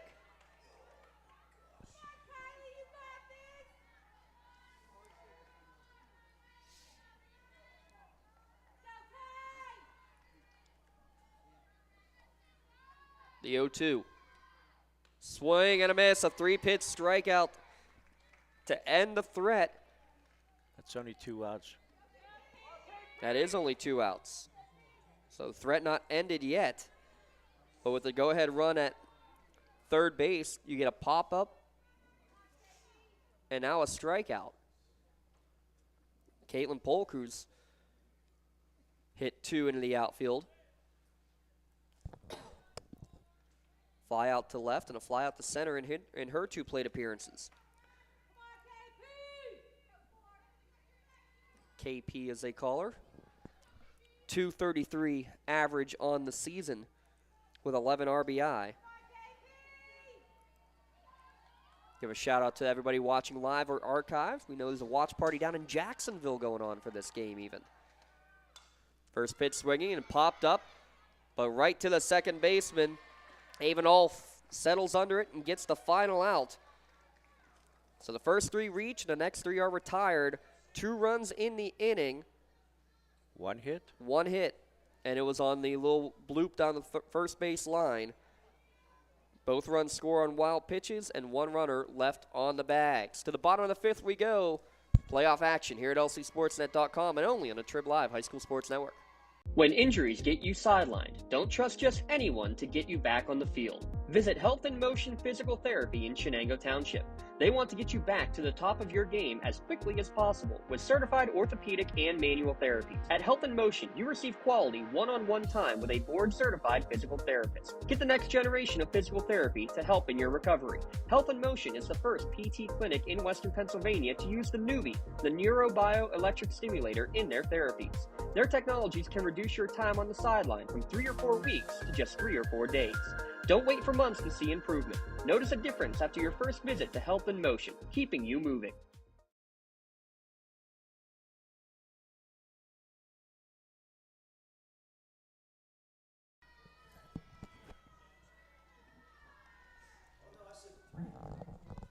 To the bottom of the 5th inning we go with Mohawk and South Park tied again, tied at 5. 8 hits for Mohawk, just 3 for South Park, but they've taken advantage of 7 wild pitches in the game. 4 of those 7 wild pitches have been direct runs led to right after the wild pitch, or wild pitch leading directly to the run, I guess the better way to put that. As it is 4, 5, 6, Nolf, Cole, and Magno due up here in the bottom of the 5th for the Mohawk Warriors.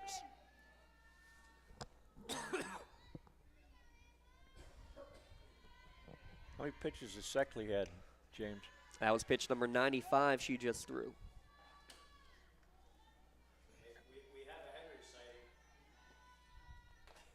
Is that who you were talking to? Oh, I don't want to repeat that one, Mr. Limone.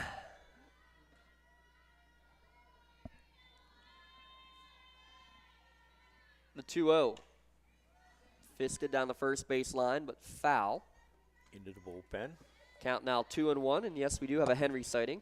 He got to see a pretty good game down at Hopewell. That game was scoreless through 6 innings, and the final score in 7 innings was 4-2. Wow. It's like the teams remembered how to hit in the 7th inning. Now, once you get around to see a pitcher the 3rd time, what once was unhittable becomes hittable. Hit number 9 for Mohawk as Avenolf gets her first of the day. Ground ball right back up the middle. And how many of those have we seen, especially, Jay, hitting it right back where it was pitched, right back up the middle for those base hits? That has to be at least a half dozen. At least a half a dozen. 1, 2. Yeah, I got 5 ground ball base hits up the middle. Lydia Cole does not have one of those. She does have a double. Tries to bunt the runner over. The ball is handled in foul territory, though, by Wilder. So strike 1 on the foul ball. Lydia had a double her first time up, and I remember the ball to right field was hard hit in the 3rd inning.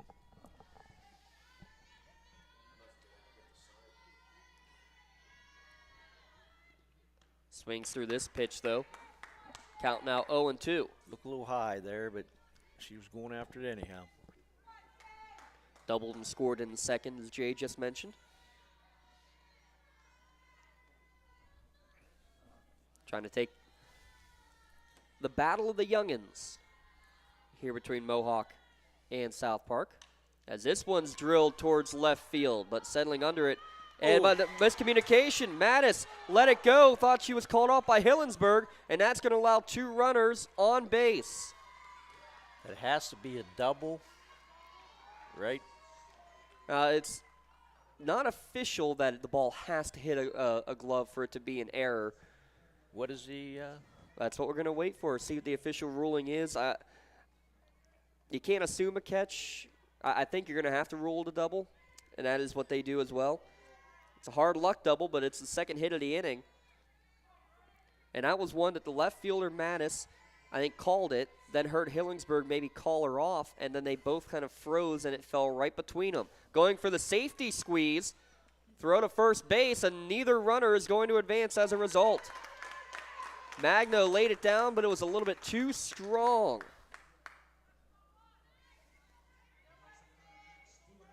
The runners hold where they are, so no sacrifice.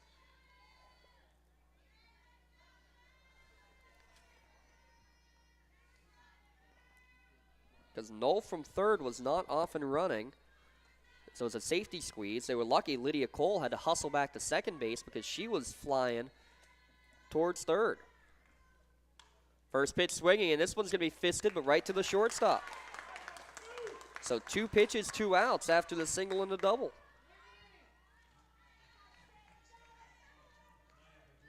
And after all this chaos, with Maya McGreal coming to the plate, South Park, if they can get out of this, not only will it still be tied, but they'll have won the inning.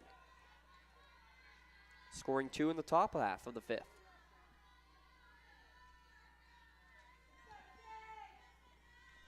McGreal, who singled and scored with 2 down in her last at-bat, but swings heavily through that one for strike 1.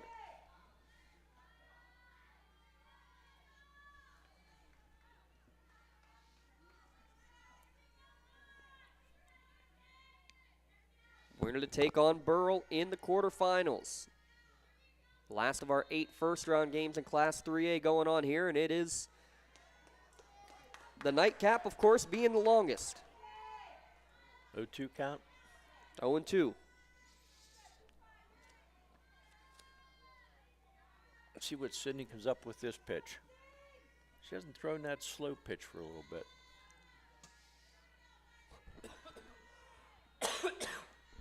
Is now the time to bring it out on the 0-2. It's laced towards the left center gap, and it's going to fall in between. Maya McGreal just gave the lead back to the Warriors, and she's going for 3 to throw in on the relay, and she's going to go the hook slide around, and she's safe.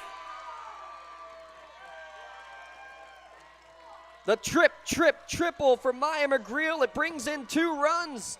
Mohawk back in the lead. That ball was laced between the left and center fielder. All they could do is start running the defense. After 2 quick outs, you thought, well, she might get out of this. But again, no easy outs. McCraw had a different idea. No easy outs in this order. 11 hits now in the game for Mohawk as it's a called strike 1.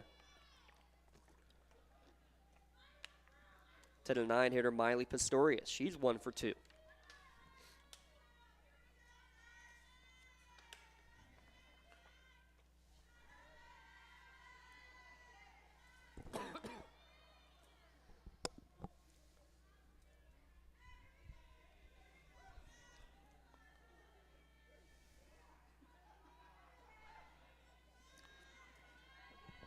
Impressive hitting yet again from Mohawk as this one's lifted towards shallow right field, and a huge collision, and the ball falls to the ground. Polk running in, Wilder running out, and a huge collision between the 2 girls. It looked like Polk actually had the ball in her glove, but the contact so strong, Jay, that the glove was knocked out of her hand. Yes, I think she had the ball too. Another run across the board from Mohawk, and that's going to have to go down as a single as well.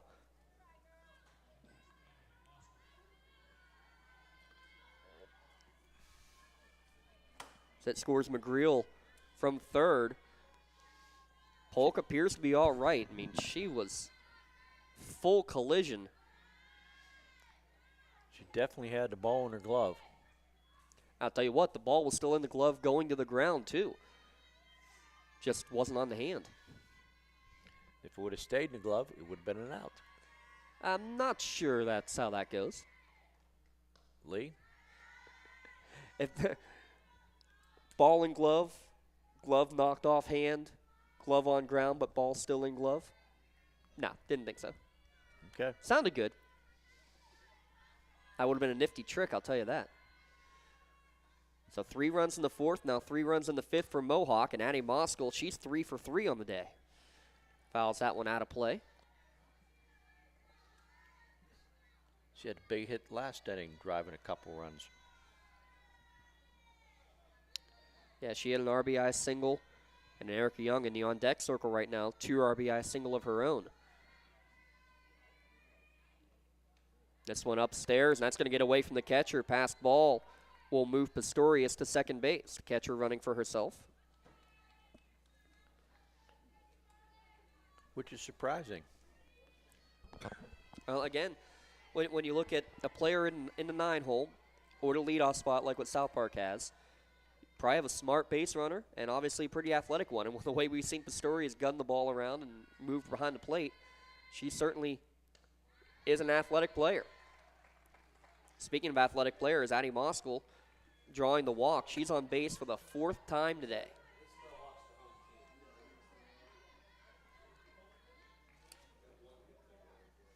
Pitch count now up to 112. That's with that one now to 113. And here comes Erica Young. She's 2 for 3 on the day. And she's hit the ball hard twice. A couple of ground ball base hits up the middle. This first pitch is fouled into the left field bullpen for strike 1. Young now with 17 RBI on the season. Her 2 RBI single in the 4th gave Mohawk the lead. South Park took it right back in the top of this 5th inning. But Mohawk a big answer. 3 runs, and they're looking for more still here in the bottom of the 5th. Seckley winds, fires, and gets another foul ball, 0-2.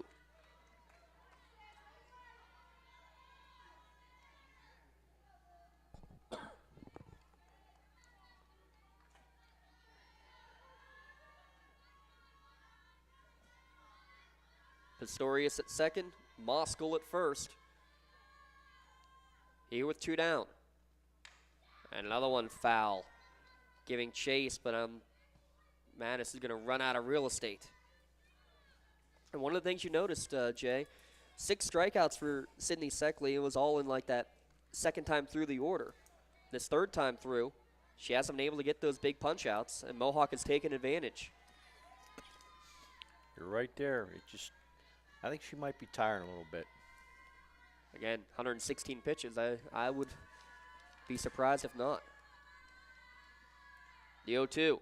Gets her to chase. Ball in the dirt, though. Running down to first base. Good job to complete the strikeout from Allison Wilder. 2-3 completes the strikeout, but a 3-run, 4-hit inning. 2 runners left on the bags for Mohawk. It's 8-5. Back in a moment here at lcsportsnet.com and the Trib Live High School Sports Network.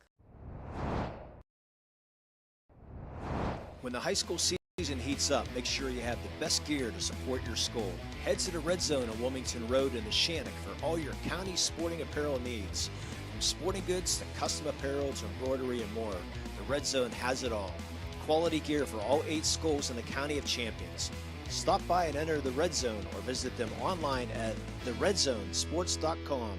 Score big at the Red Zone. Castle Asphalt and Construction is driven to provide quality, cost-efficient pavement-related services to Western Pennsylvania. Every paving or construction service at Castle Asphalt begins with a thorough site inspection of the area to allow their team of professionals to become familiar with the unique conditions of your home or business. Once the site inspection is complete, Castle Asphalt provides you with a detailed plan of the design, cost, materials, and time of completion, so you know exactly what to expect during your construction. Visit castleasphalt.com to request a quote for your next project and make your dream design come to fruition. Wow. Yeah, welcome back, North Allegheny High School. 8-5 Mohawk as we start the top of the sixth and a marathon game, Jay. Oh, yes. You called it. Madison Wilder will step in. Then the Mattis sisters. And home plate umpire going over and talking to the coaches. But found out an official, by the way, way back in the first inning, that illegal pitch. She walked to the mound with her hands together. When you walk to the mound, you have to walk with the first pitch is a strike. You have to walk on the mound with your hands separate. The ball has to be the ball in one hand, glove in the other. You can't walk with the ball in your glove. So that's what she did. I thought it was when she was standing on the rubber, throwing the ball into the mitt. That might have been too. You can't do that. Because that would be going to the glove twice, which you cannot do. She did that several times because I know last game I watched and I commented about how she kept throwing the ball in her glove. Yeah, you cannot do that when you're standing on the mound. There's a ball.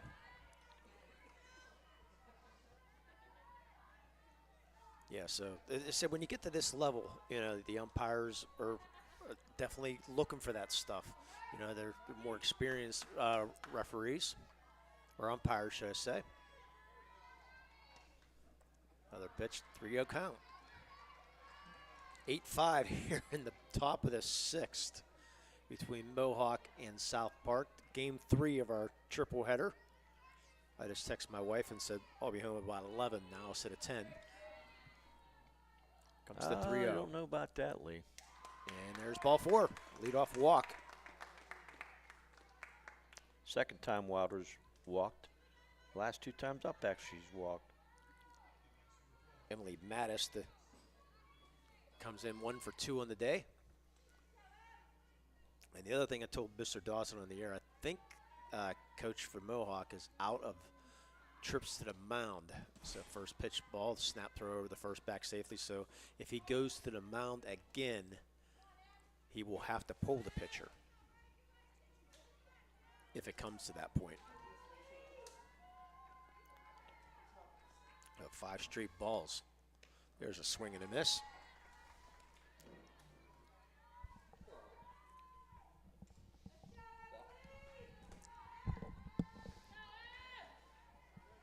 So now 1-1 to count. Thank you, Lee Milne.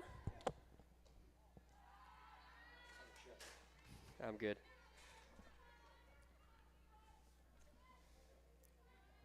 Am I correct that South Park only has 3 hits? That's what I have.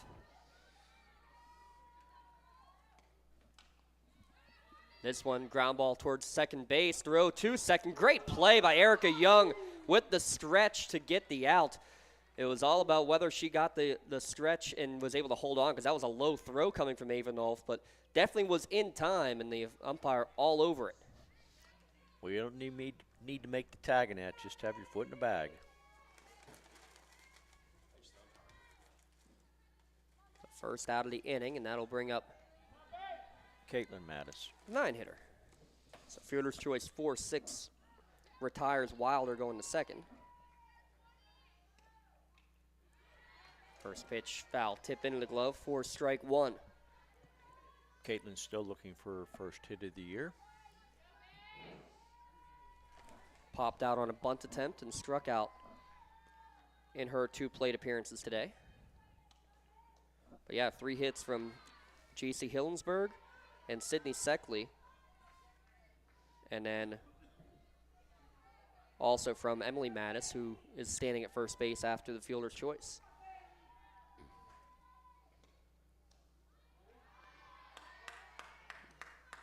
Count now 2-1. Magno's pitch count getting up there as well.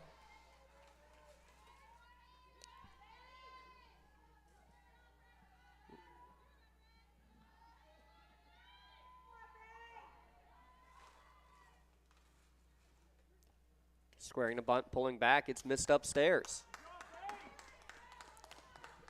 3-1 now.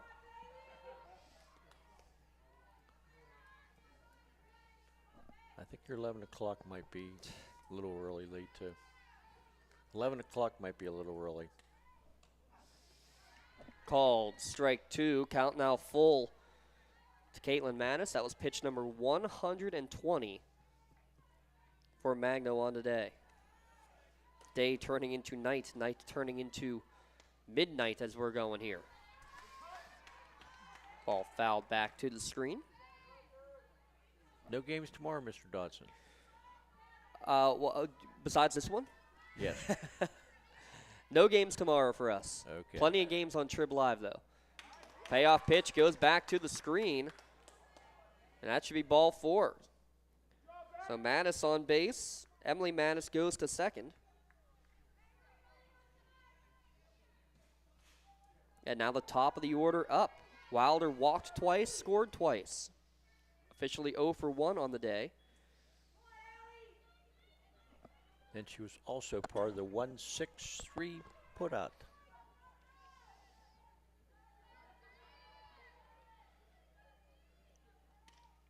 First pitch misses upstairs to her for ball 1. So now not only third time through the lineup, Jay, but fourth time through the lineup. You know, you get used to seeing what these pitchers have to offer.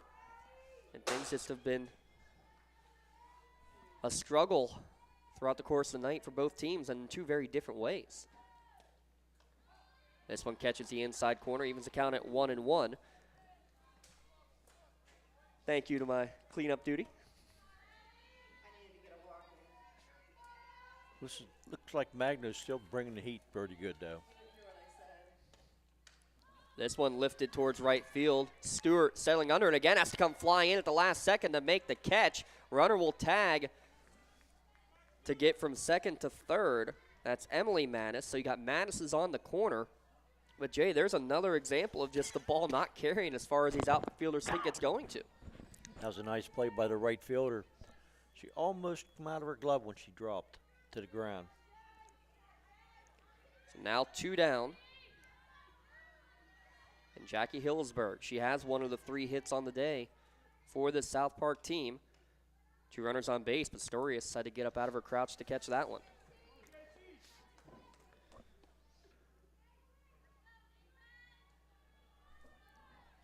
Sophomore with 6 RBI on the year, trying to get back into this one. Popped up on the infield, right to the pitcher's mound, and she's going to let it go. And they're smart, they let it go. If they would have let it go, it might have gone foul. They'll throw it on to third base, and they're going to tag out the runner going to third. But a run scores. The run will count because it was not a force going to third. Wow. So the run counts. So Mattis scores, and the other Mattis is thrown out at third base. We'll have to see. I'm not sure if you rule that a single and a throw out or just a fielder's choice, but the run does score. Well, you said that you don't have to be touched. Right, yeah, and then because it wasn't a force out, yeah, we're gonna give that an RBI single for Hillsberg, and then the out going to third base, retiring Mattis. That's a 1-5 put out. We've seen about everything here, but what we know is that South Park gets one back. To the bottom of the 6th we go here at lcsportsnet.com. Don't go anywhere. In need of a lawyer? Contact Medore Bonner Law, a boutique firm offering tailored legal services and over 120 years legal experience. County residents with strong family ties to the community, Jason Medore and Michael Bonner, established Medore Bonner Law to provide clients with legal expertise and personal attention. Guided by their professional staff, you can feel confident your rights will be protected. Call attorneys Jason Medore or Michael Bonner, or visit MedoreBonnerLaw.com for more information.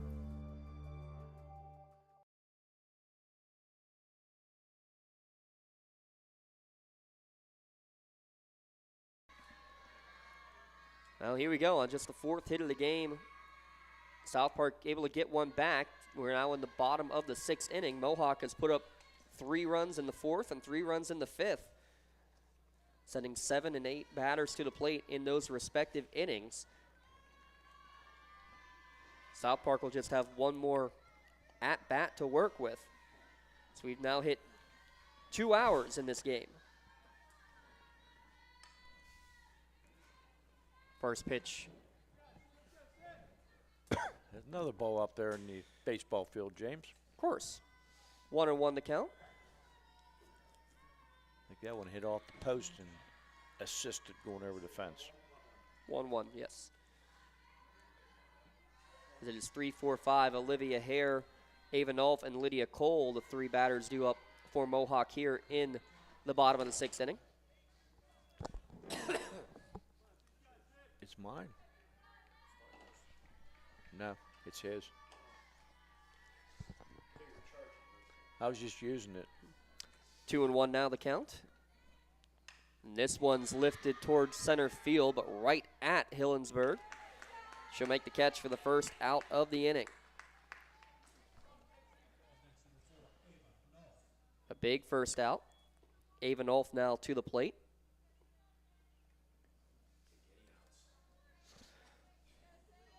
How about this for a crazy stat? 8 of Mohawk's 9 batters have reached base today. The only one who hasn't is McKenna Stewart, and she has an RBI ground out. One way or the other, get it done.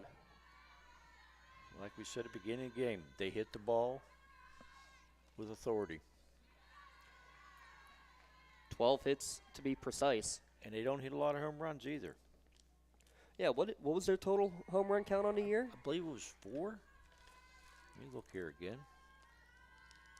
1, 2, 3, 4. 4 homers for the year. This one inside and hits Ava. I'll mention that you don't want to lead that stat category. Olivia Hare has been hit 6 times on the year. That's the 4th time that Ava Nolf has been plunked. First hit batsman of the game. Puts a runner at first, and Lydia Cole. Pair of doubles for her today.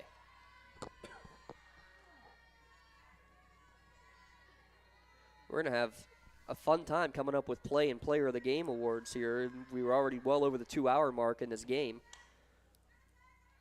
This one's popped back and out of play.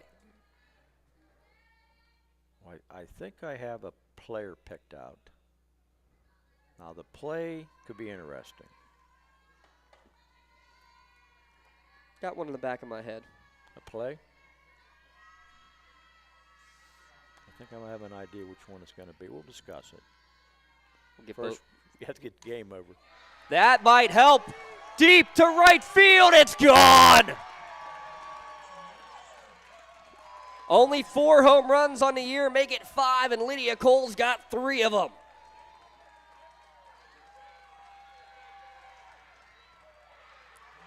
The freshman goes Oppo Taco for the 2-run jack. There was no doubt about that one, James. Night Air couldn't hold that.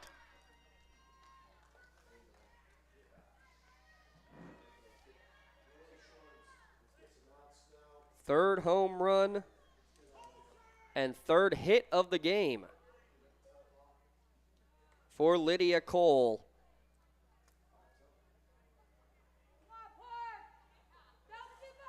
That might change my idea. I know, that definitely opens up even more possibilities in both regards there, J-Mo. Yes, it does. Now, don't go anywhere yet, folks, because South Park has the 3, 4, 5 hitters due up in the top of the 7th inning. Those 2 insurance runs could prove to be pivotal.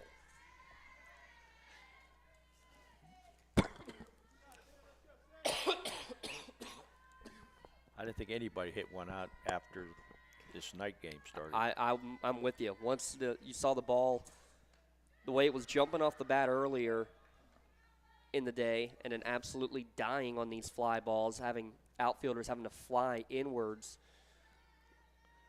to try to make catches. And that one sounded about as hard as some of the other ones that didn't go that far. It was a shot. Is this one? Whoa. Line drive almost into her own dugout. And can we give a Maley Chiropractic Play of the Game nominee to Reagan Magno on the on-deck circle? Or Magno who's batting, McKenna Stewart in the on-deck circle. Going full Neo Matrix style over there. She definitely went down quick. She's still laughing about it.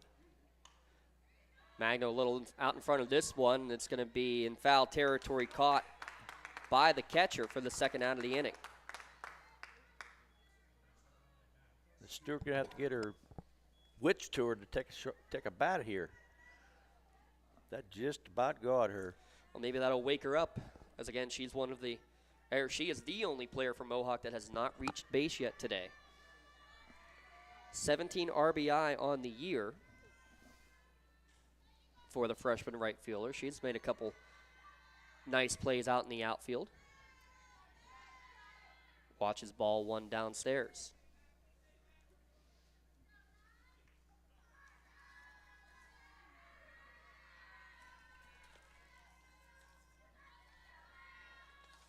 And this one's drilled. It's going to get all the way to the fence, just past the center fielder, Hillinsberg.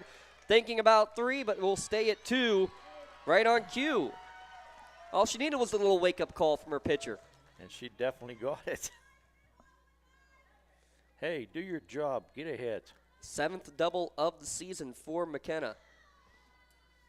Now Maya McReal, and she's had herself a day.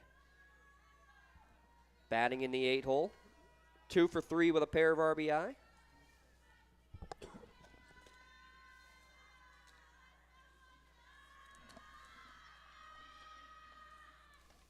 First pitch misses upstairs for ball 1.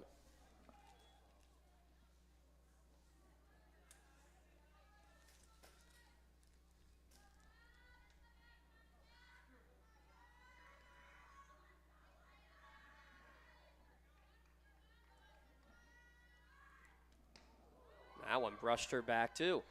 Her turn to do the limbo.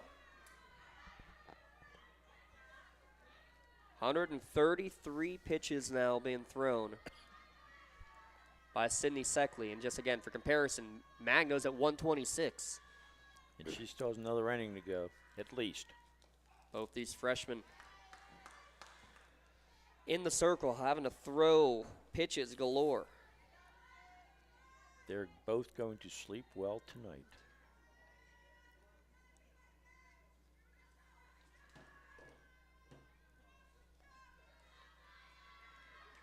The 2-1 off-speed pitch bounces its way in.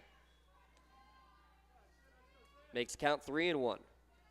9-hitter Miley Pistorius in the on-deck circle, and she's had a fantastic game as well. She's 2 for 3 with a run and an RBI.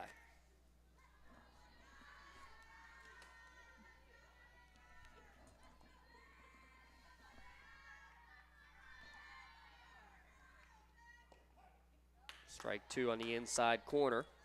And the count runs full here in the bottom of the 6th inning. The final opening round game of the Class 3A softball playoffs.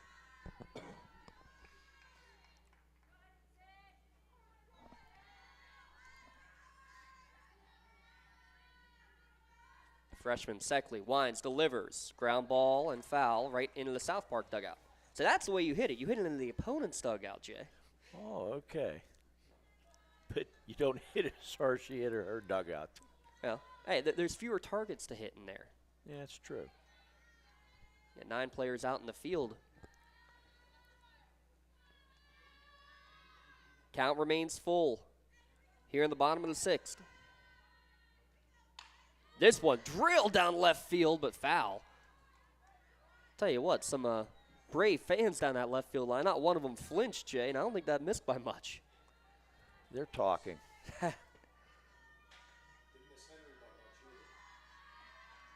Is that Henry down there, Lee? Okay, that says it. He should have caught it. He didn't even pick up the foul ball. This one popped towards short, and that's going to be a tough play. And with the English, it's going to get away from the shortstop. And scoring from second on the infield single is McKenna Stewart, off and running with the ball in play. And, man, with a little bit of English to get it in the infield single in the RBI.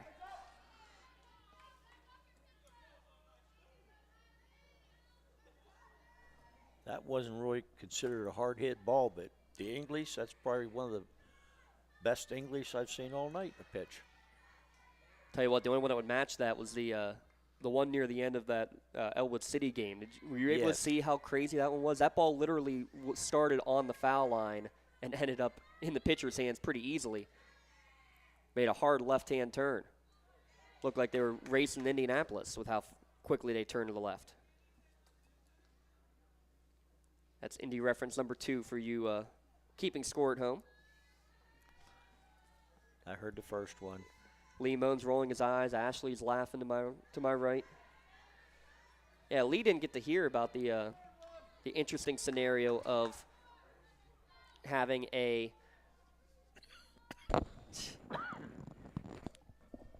player with a number 5 and a player with a number 05 on the same roster.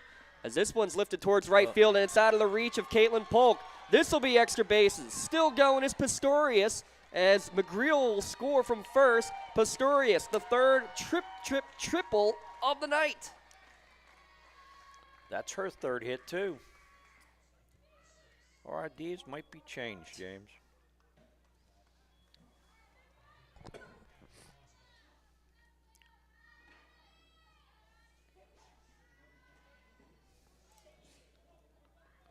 Common denominator, though, is we have another Toshiba RBI.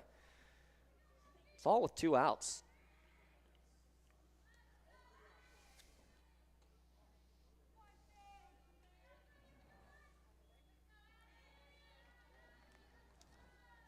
Might be 10 run. Still a long way from that. Would need 4 more. The way they're hitting the ball? That is true.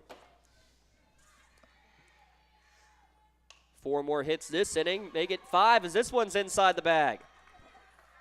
And this is going to be extra bases if she hurries, and she will get in there. Addie Moskal. Keep an eye on that one, Jay, because she's got not hit number 3, hit number 4. She's been on base all 5 times today. That was my original possible player of the game, until the homer. So another run across the board. We're going to have a Ponch's Insurance trip to the mound. We're going to step aside. Back in a moment here at lcsportsnet.com. When it comes to protecting those you love, the businesses you've built, or the things you've earned, you need someone you can trust. Who better to protect your interests than a local insurance agent? Ponch's Insurance is a team of local agents helping local residents in Lawrence County and surrounding areas, specializing in auto, home, business, and life insurance. Come see Dan Ponch's, Jessica Weiland, Tracy Giddings, and the rest of the team at Ponch's Insurance and receive the personalized service you deserve.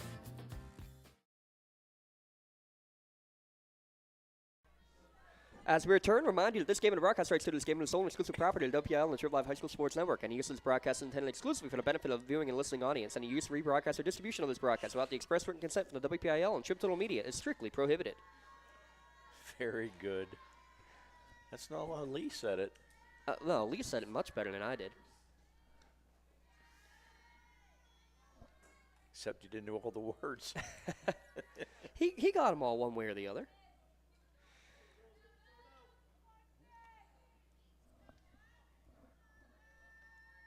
Back to the action now. Erica Young to the plate, and she hits one hard to right field. That's going to be a base hit, and that's going to be another Toshiba RBI.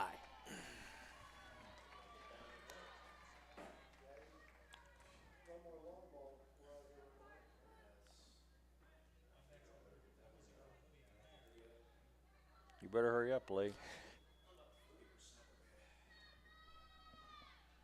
Mohawk has batted around here in the bottom of the 6th inning.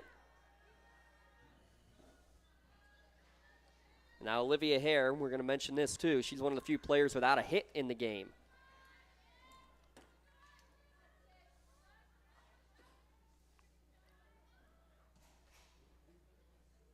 Eighteen hits in the game for the Mohawk Warriors.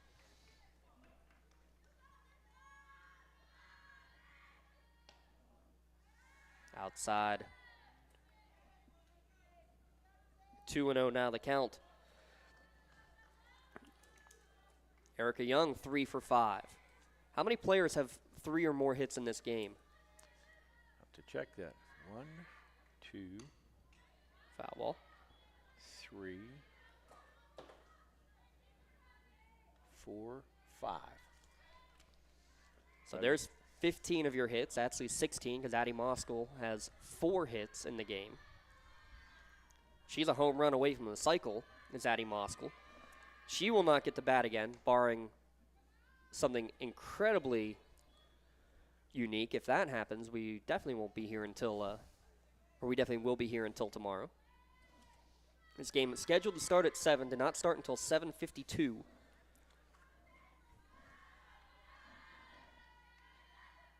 Three-one pitch, and holding puts the game-ending run on base. Erica Young at first base represents what would be the... I thought that was Olivia Hare. That was Olivia Hare, excuse me, yes. Erica Young, who just went to second. Her run means not nearly as much. Olivia Hare on base for the second time, both by the walk. So she's still without a hit. That is true. Avon Ulf.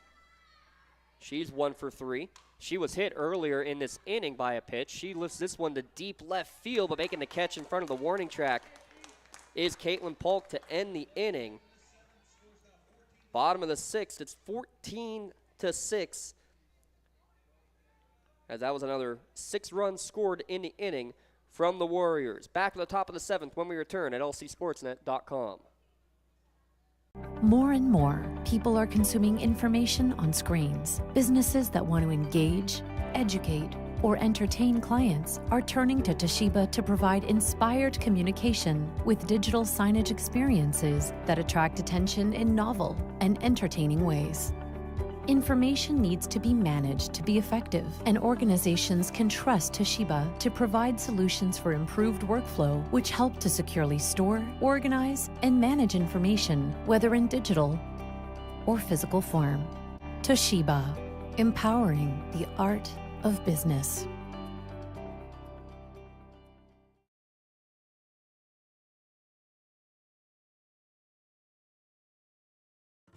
Just like going to the doctor, our homes need a checkup too. If your home is not properly weatherized, you could be at risk for symptoms that cause unhealthy ailments and higher utility bills. The Weatherization Assistance Program is the key to reducing utility costs and increasing comfort in your home. Services include an in-home energy audit to inspect your furnace and hot water tank, check for air sealing around windows and doors, and ensure adequate insulation and ventilation. Learn more at lcap.org or call the Department of Healthy Homes to get your checkup today.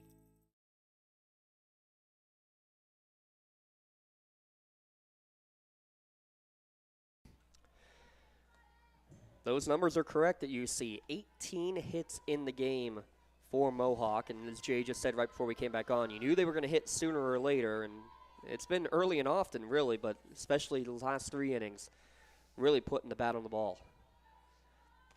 3, 4, 5 hitters up here in Seckley, Kempton, and Metric. And quickly up 0-2 is Reagan Magna.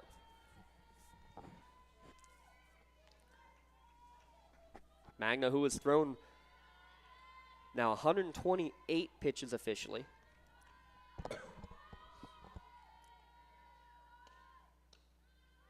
And almost got strikeout number 2.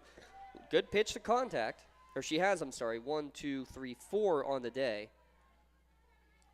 Thought she had number 5, just missed on the outside. I thought she did too.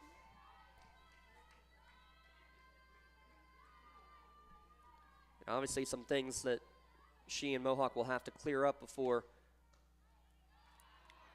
their next game, which again will be on Thursday. If they hold on to this 8-run lead, it'll be on Thursday against Burrell. Site and time to be determined. I think Mars would be a good location for that one for the 4-5 game. Should be a good one. This one's drilled towards deep left center field. Giving chase and making a catch on the track is Olivia Hare. Sophomore center fielder roaming out there in the outfield. Sydney gave that a ride.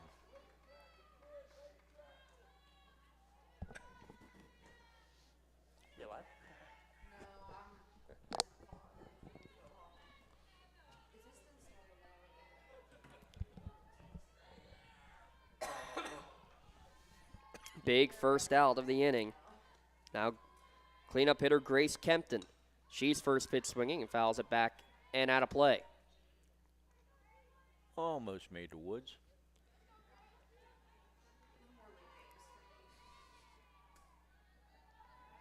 Kempton, who gave Olivia Hare an early play of the game nomination on a double play ball to center field. Hare bookending the game really with a nice catch in the outfield there. This one bounces in and hits Kempton. First hit batsman of the game issued by Reagan Magno.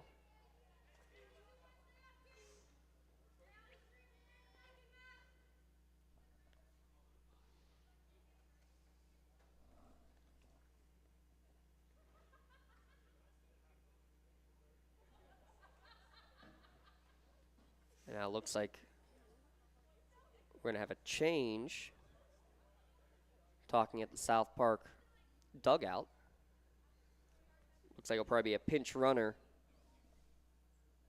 going in at first base for Kempton. That's number 5.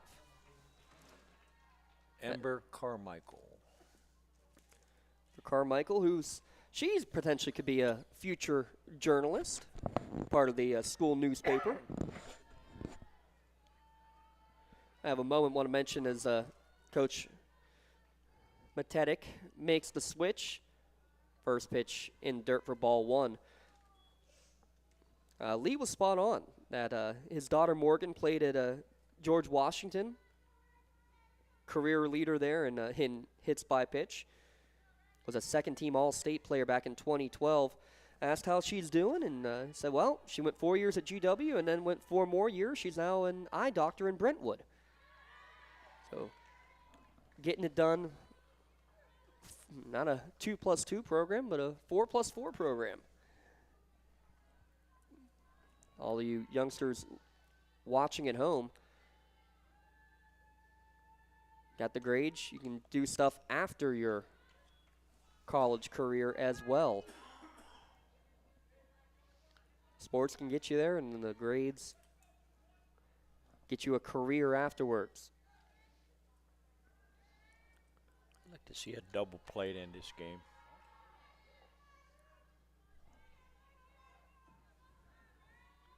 That's how the last game ended, did it not? Yes. That's how York defeated Ellwood City. Ground ball. Here's your chance at it. 4, 6, 3, not in time. Couldn't get it away quick enough. It was there.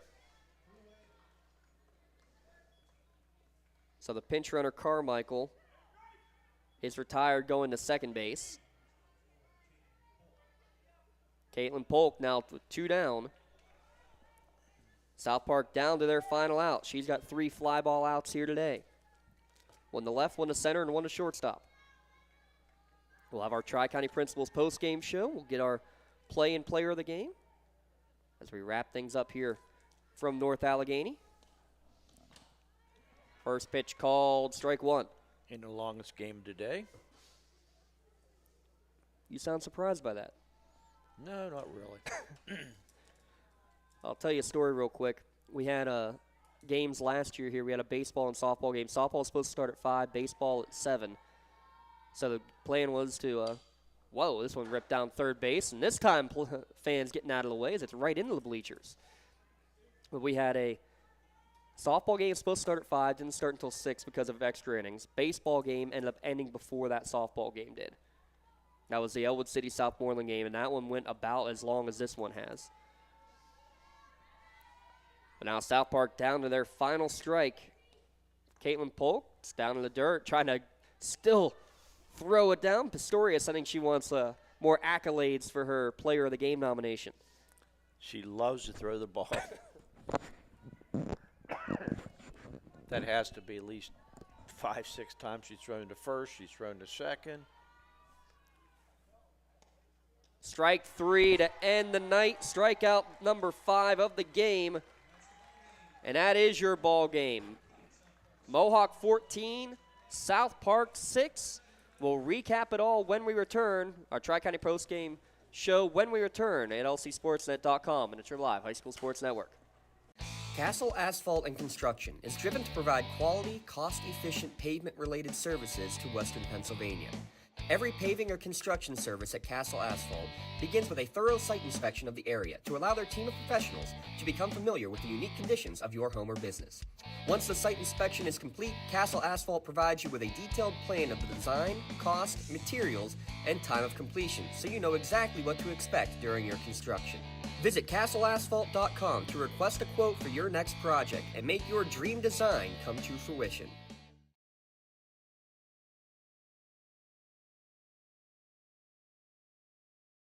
Business communication must be agile, efficient, and fast.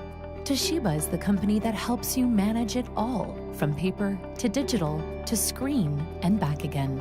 With smarter printing, you are unleashed. The office is wherever you are, and Toshiba makes it seamless to print whatever, wherever, and whenever. Our mobile printing applications allow you to print or scan to both Toshiba and third-party MFPs right from your mobile device.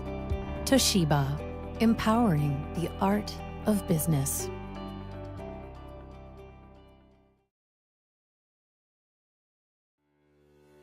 For 20 years, Melee Chiropractic has treated athletes of all ages to help them get safely back to the top of their game. Melee Chiropractic has 3 full-time doctors in their office, and all 3 are former area athletes who have had to battle injuries throughout their careers. They want to help you get safely back on your feet. But more importantly, help stop the injuries before they happen. Prehab before you rehab. Attention all high school student athletes. During your sports season, a $25 visit to the Melee Chiropractic office includes an adjustment and or all therapies necessary. From the athletes of tomorrow to the weekend warriors and everything in. Let Melee Chiropractic keep you in the game. Best seat in the house is on HSSN.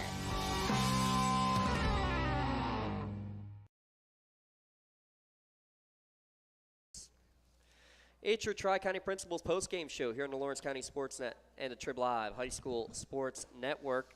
Mohawk victorious, your final score 14-6, 14 runs on 18 hits, J-Moan. I think that's what's the most impressive part of this. Again, we talked about it all throughout the course of the game that obviously we know this team can hit, but man, they can hit.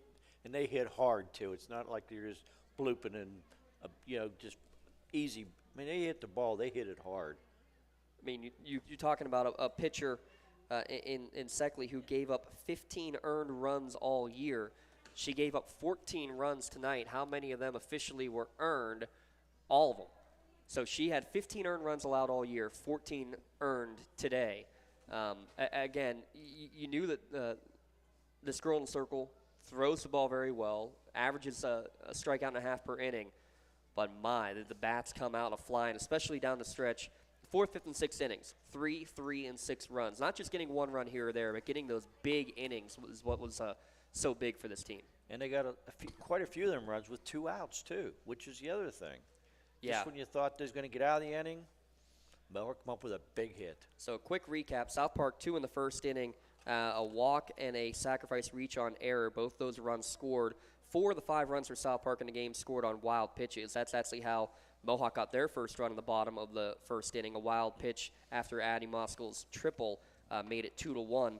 The score was tied at the end of 2 innings. Lydia Cole's leadoff double, she ended up scoring on an RBI groundout from McKenna Stewart. 1 run right back in the 3rd inning. A 1-out walk from Sydney Seckley, and her courtesy runner Stanton goes to 2nd on a pass ball, 3rd on a wild pitch, and scores on a wild pitch. It was 3-2 South Park after 3 innings. Mohawk takes the lead with a 3-run 4th inning. After the first 2 batters were retired, 3 straight singles from McGreal, Pistorius, and Moskell. 1-run scores on the Moskell single, and then a 2-run single from Erica Young makes it a 3-run inning and a 5-3 scoreline. South Park tied it back up at 5-5, and again, 2 runs scored courtesy of the wild pitch. It was Allie Wilder and Jackie Hillsberg who both reached on a walk and a single respectively, and both scored on wild pitches. But then the offensive onslaught came on. 8 batters could have played in the 5th inning. Nolf singles, Cole doubles, but then 2 outs, and it looked like it could be trouble with the 2 players stuck in scoring position. Maya McGreal comes up with 2 RBI triple to left. Pistorius an RBI single, and that brought in a 3rd run. and that made it 8-5. Another run back in the 6th inning, again this time on an RBI that didn't even hit out of the infield. A Jackie Hillensburg RBI single scored Emily Mattis, made it 8-6, but then 6 runs in the bottom of the 6th inning, 11 batters to the plate. Started off with the 2-run home run by Lydia Cole, an absolute blast to right field. By the way, going the opposite field there was Cole on that one. Stewart with a double, McGreal with an RBI single, Pistorius an RBI triple, Moskal an RBI double in the game, or in that one, and then Erica Young with an RBI single as well. Makes the final score 14-6. Getting some quick numbers. Addie Moskal, 4 for 4, 2 RBI, 3 runs scored. Erica Young, 3 for 5 with 3 RBI. Ava Nolf, a couple of runs scored. Lydia Cole, 3 for 4, 3 runs scored, and a couple of RBI. McKenna Stewart got a run and an RBI. Maya McGreal, 3 for 4 with 3 runs batted in. And Miley Pistorius, 3 for 4 with 2 runs batted in. Top to bottom, incredible. I don't have 5 shirts to give out for all 5 who went for hitting over or hitting at least 3 hits in the game, Jay. But in a game that you put up 18 hits, in a game that lasts exactly 2.5 hours, well, guess what? We'll do the best that we can, but this is a challenge to come up with our play and player of the game. So let's start with I think the easier of the two, the moonshot from Lydia Cole. I'll tell you what, Lydia Cole, she had 2 doubles in the first 3 times up, and then she launched one, which I didn't think was going to make it out with this cold evening air. There's some hard-hit balls. This one, as soon as she hit it, you knew it was gone, and it was definitely gone. So that Lydia Cole will get our Maley Chiropractic Play of the Game award then, Mr. Moan. Maley Chiropractic is proud to present the Play of the Game award to Lydia Cole. Yes, I'm right, okay. Lydia of the Mohawk Warriors, or the Mohawk Warriors, I'm sorry, here, we'll get this, is proud to present tonight's Play of the Game to Lydia. We'll receive a customized t-shirt courtesy of the Red Zone in recognition of tonight's Play of the Game. Video of tonight's Play of the Game may also be featured on Trib Live, High School Sports Network, standout platform on Twitter and Instagram. To view tonight's Maley Chiropractic Play of the Game and the full list of this season's top plays, go online to lcsportsnet.com and click on Play of the Game. Congratulations to Lydia Cole for being tonight's Maley Chiropractic Play of the Game. Let Maley Chiropractic keep you in the game. As for our LCAP Player of the Game, no joke, Jay, I think it changed about 4 times in that last inning who our Player of the Game was going to go to. You got to give huge credit and shout-outs to the 8-hitter and 9-hitter, Maya McGreal, Miley Pistorius, each of them 3 for 4 with multiple RBI. Erica Young has 3 RBI. She's 3 for 5.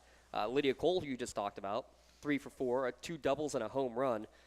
But in the end, when your leadoff batter gets on base 5 times, how can you not go with what Addie Moskal did today?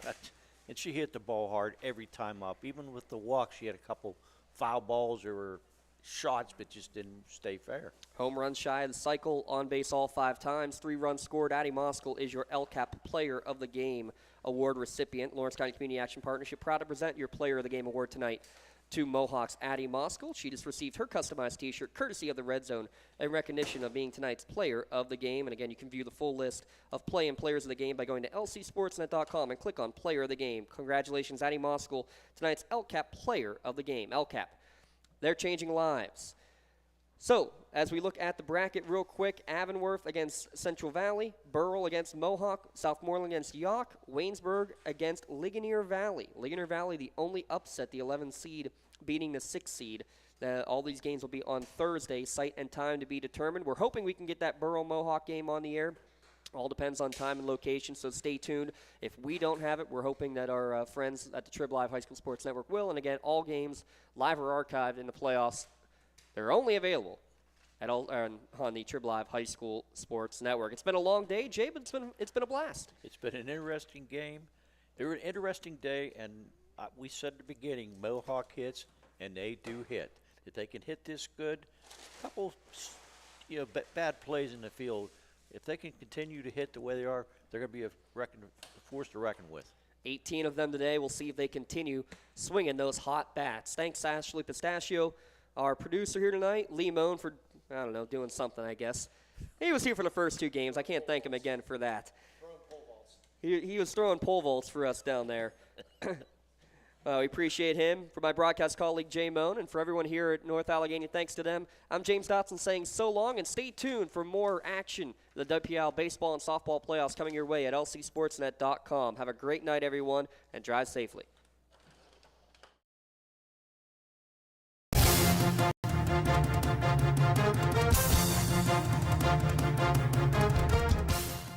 Your voice for Lawrence County sports.